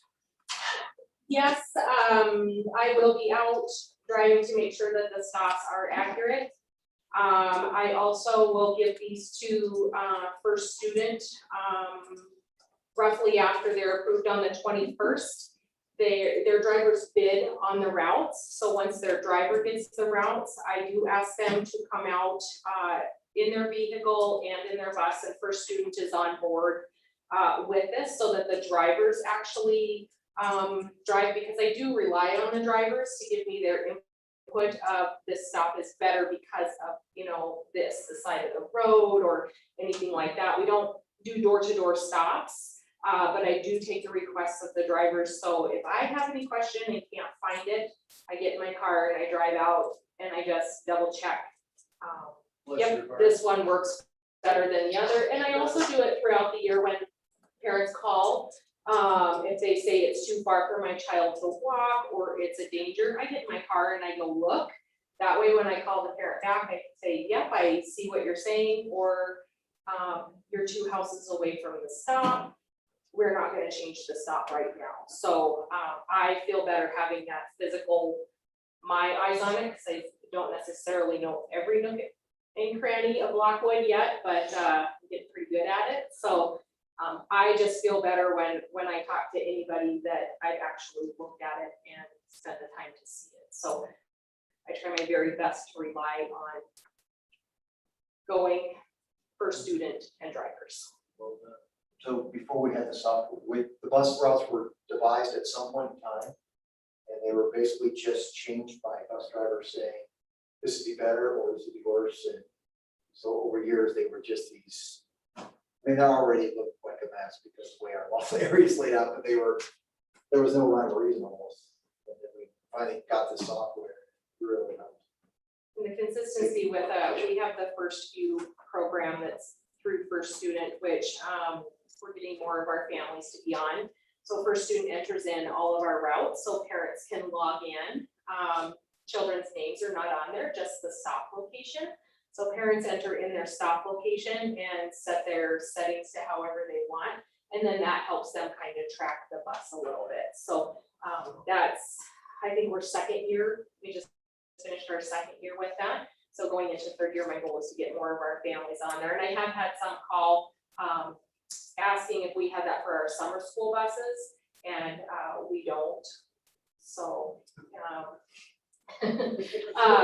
so I just, communicate with the drivers and First Student, but that's another benefit for our families to help them track where the bus is. And it also helps that they can kind of ping when, yep, my child should have got off the bus, checking in at home. If a parent's not home, they know where their child is.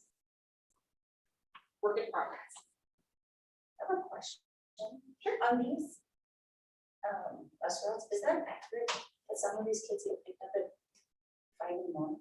Or is the times wrong? So that's the walk zone. So if anybody is in the walk zone, it'll be on there. The times are not accurate because I have to go back through and the second half of the bus routes on there, it will say 5 a.m. on there. How I generate it is our K through 5 kids. I start backwards and I put that they'll be at school at 7:45, and then the system calculates the time forward. I have not got to fine tooth comb those routes yet and fix the times. I also have to coordinate those K through 5 routes to make sure that our 6 through 10 kids get here in a timely manner. So I don't want younger kids to be to school late and then have our 6 through 10 kids not get here till 9 o'clock. So no, the 5 o'clock times are not the accurate ones.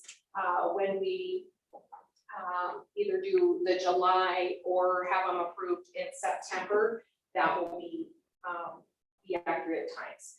My goal again this year, so I send out a postcard to every busing child that has their time on there. So once Power School gets rolled over, which is usually after the 1st of August, when, I don't know when you guys have planned. When we have to wait till summer school's over.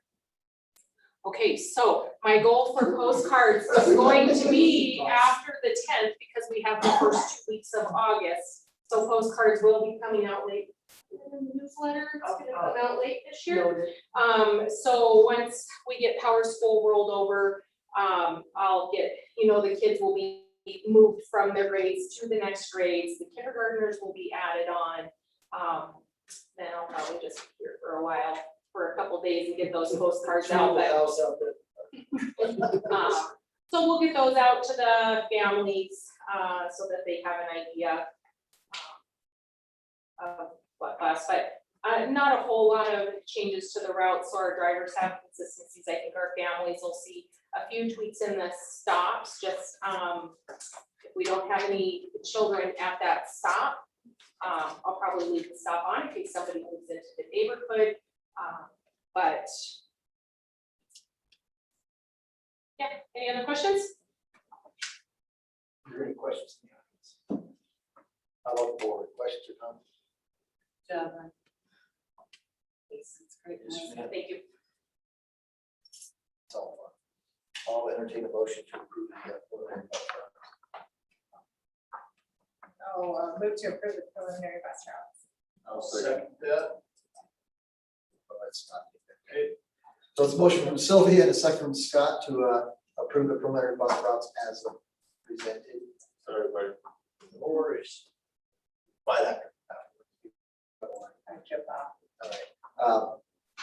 Again, these are preliminary. We're going to have some tightening up as we go. Any other questions, discussion? All in favor, say aye. Aye.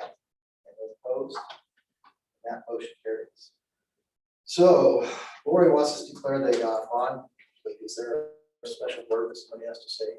We just have to declare that the bond is completed as advertised to the public. Congratulations, board, that you guys, what a project. and, a lot of money. But what a beautiful, beautiful facility. The IRS is yet to call. So. I move that we declare the bond project complete as presented in the bond election. I'll second that. So it's a motion from Pam and a second from Buddy to declare the project complete as presented in the bond election language. Is there any questions, comments from the bond? Any questions, comments from the board? All in favor, say aye. Aye. Those opposed, that motion carries. These are all done, right, Mark? Closed marker. Sorry. No more money. All right.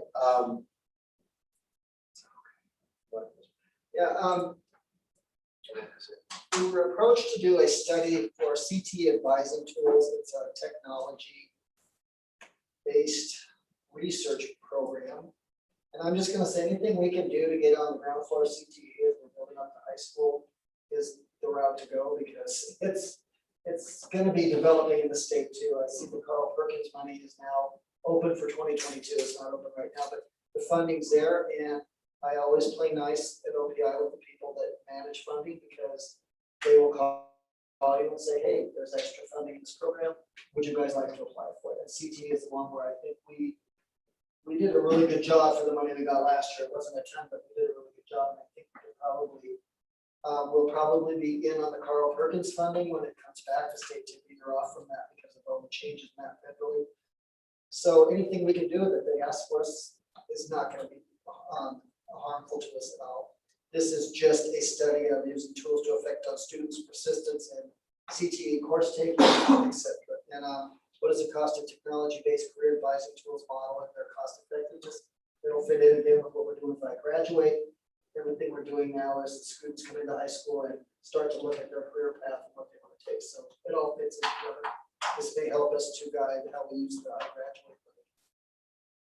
So who's going to track this study and keep control group and all that?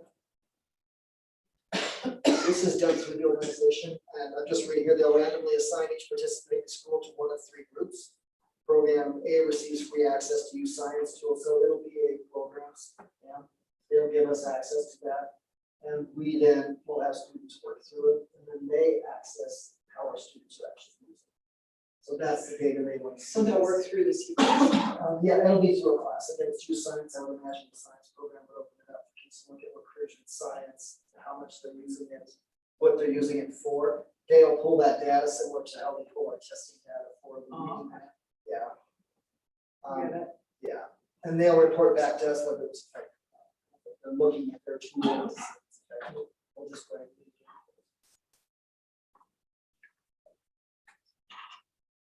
Make a motion that we approve the MOU for the MDRC study.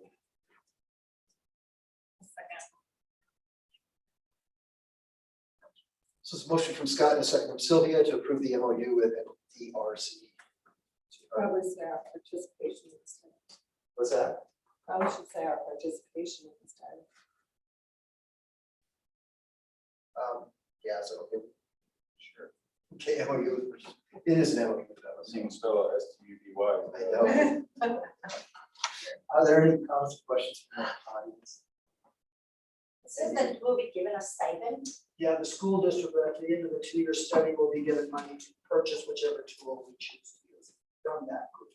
So they have those digital tools. We'll be given a stipend to purchase one of those tools for our district to use. Like what kind of tools, like is it like shop? No. It's digital tools like kids can log on and look at science careers, or it'll be math careers. It's just whatever one we're assigned. We go through a 2-year study with that. When we're done, we'll be given the money to actually purchase which one. We'll be one, yeah. It's supposed to be a program to help kids kind of pick a goal, career path. When Toby told me about it, it's like, yeah, I did that. So, yeah. We do it in middle school, but not as this will probably be a little bit more. So it's a stipend to buy the program. It's not actually. It sounds like somebody's getting paid. So do you want to do the MTSB? Yeah, I want to vote on this one first. So do you have questions or comments? We can't leave till the sprinkler shop, so it doesn't matter. I know, I can't believe that. There's a different door. So any questions, comments from the board? All in favor, say aye. Aye. And opposed, that motion carries. Would that make you feel like the kid again running through the sprinkles? When I first saw it, I was like, what the heck? Yeah. Okay, MTSBA ballot. I'm gonna click on this. It says that they did not have enough for a quorum of attendees this year. And they've asked districts to submit electronic ballots.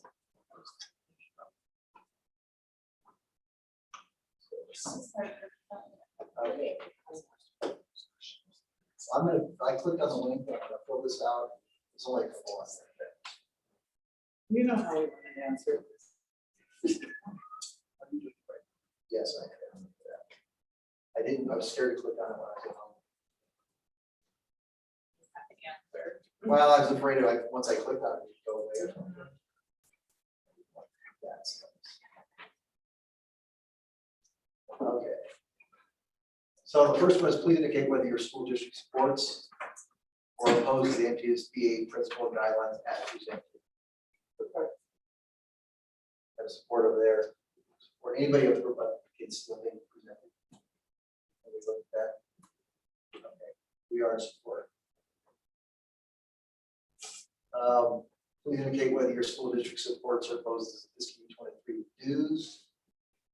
I was gonna just ask Lori where, get on this. Where are we at in that spending on their grid of dues? I was curious. I'm sorry.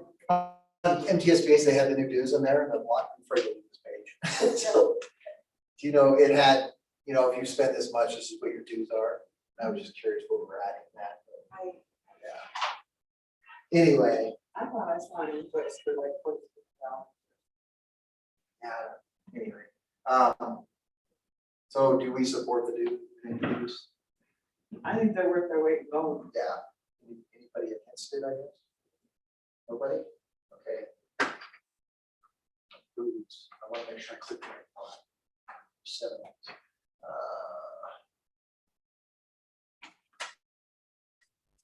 Please indicate whether your district supports or opposes the nomination of Scott Walters, MTSBA president-elect. Scott Walters is the chair from East Canada. He's did a lot of footwork for the high school bill being passed, and it's pretty good. Be a good leader. Anybody disapprove? Proven. Support. Please indicate whether your school district supports or opposes the nomination of Tom Bilting as NGSD vice president. Does it usually follow that the vice becomes the chair? Typically. Yeah. I don't know anything about it. I don't know. I'm willing to approve it just because I trust the These come choices. from NGSD board. So anybody opposed? Yes. Nobody? All right. All right.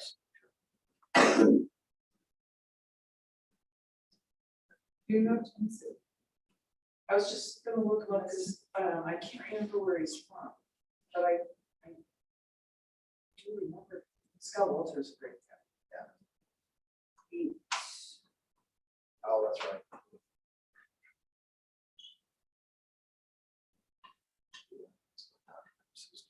Yes, that's got a spinning wheel on the let it spin. All right, let's move on to the Air Force Junior ROTC. They came in, I don't remember what day that was, last week sometime. Wednesday. I kind of think they already had a decision made after, by the time we got to the end of it. Tour facilities, asked questions. They want 2 classrooms. They'll support all the uniforms. I mean, it's, there's some of the cool things is there's small ways that kids can get their private pilot's license through that organization. You opened up a lot more doors for our kids, which is something we've been wanting to do, or from the beginning, in all different aspects. So it's just a better opportunity for us. And not, again, not, and it's not, I want to clarify too, that's not meant to be a recruiting thing for students to go into the Air Force or the Armed Forces itself, but it's about teaching kids leadership. And he made a point of saying they allow, you know, all kids in there. He had they said they had a cadet that was blind and they had one that was autistic. So the kids that can never join the military, but they're in the program.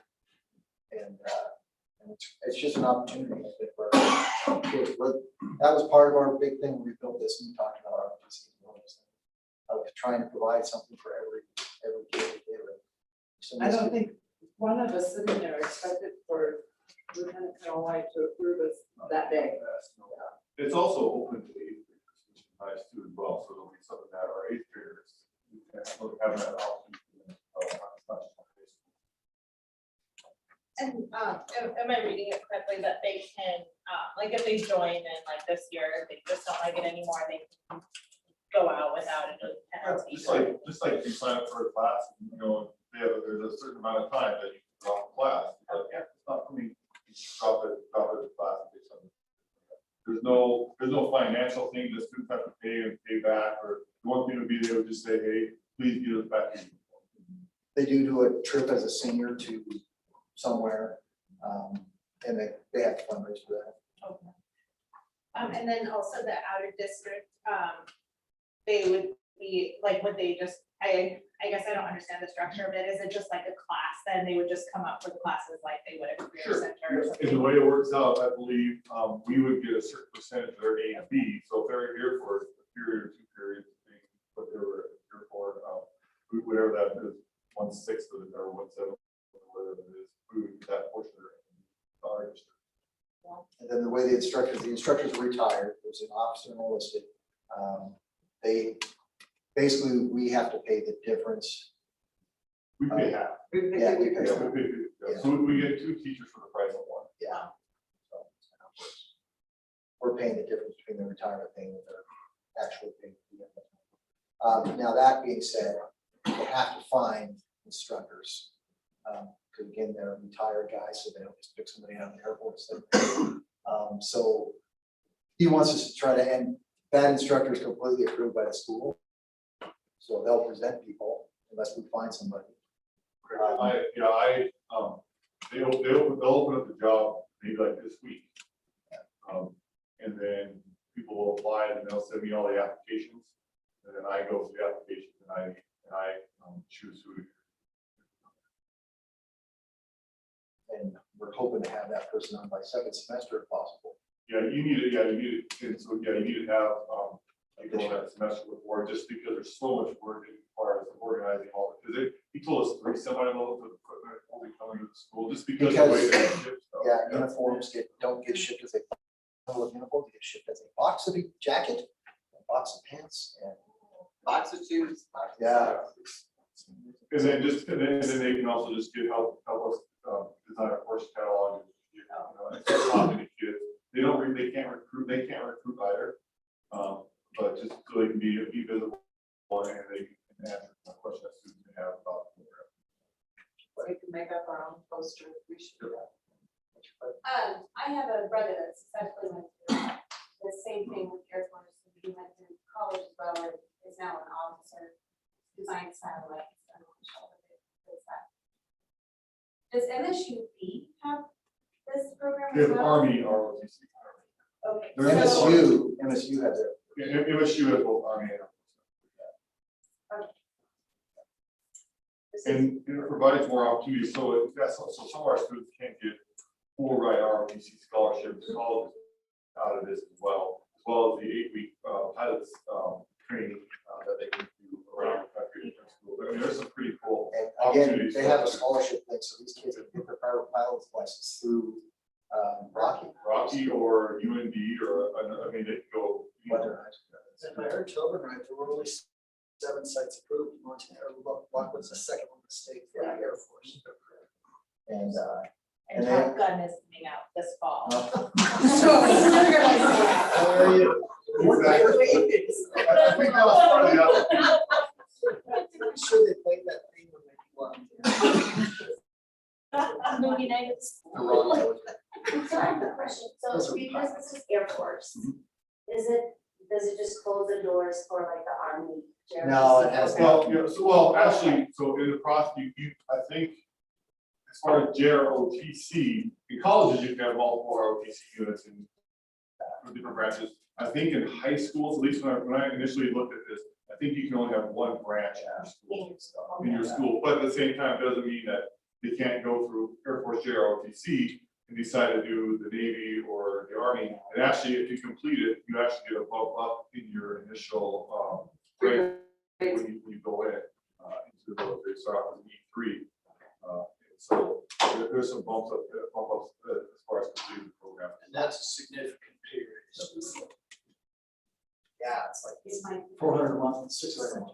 let's say if my kids are in the hospital, It's more than that. That's what I made when I came in. That was 50 years ago. it's still about. I move to approve the Air Force Junior Reserve Officer Training Corps Unit MOU as presented.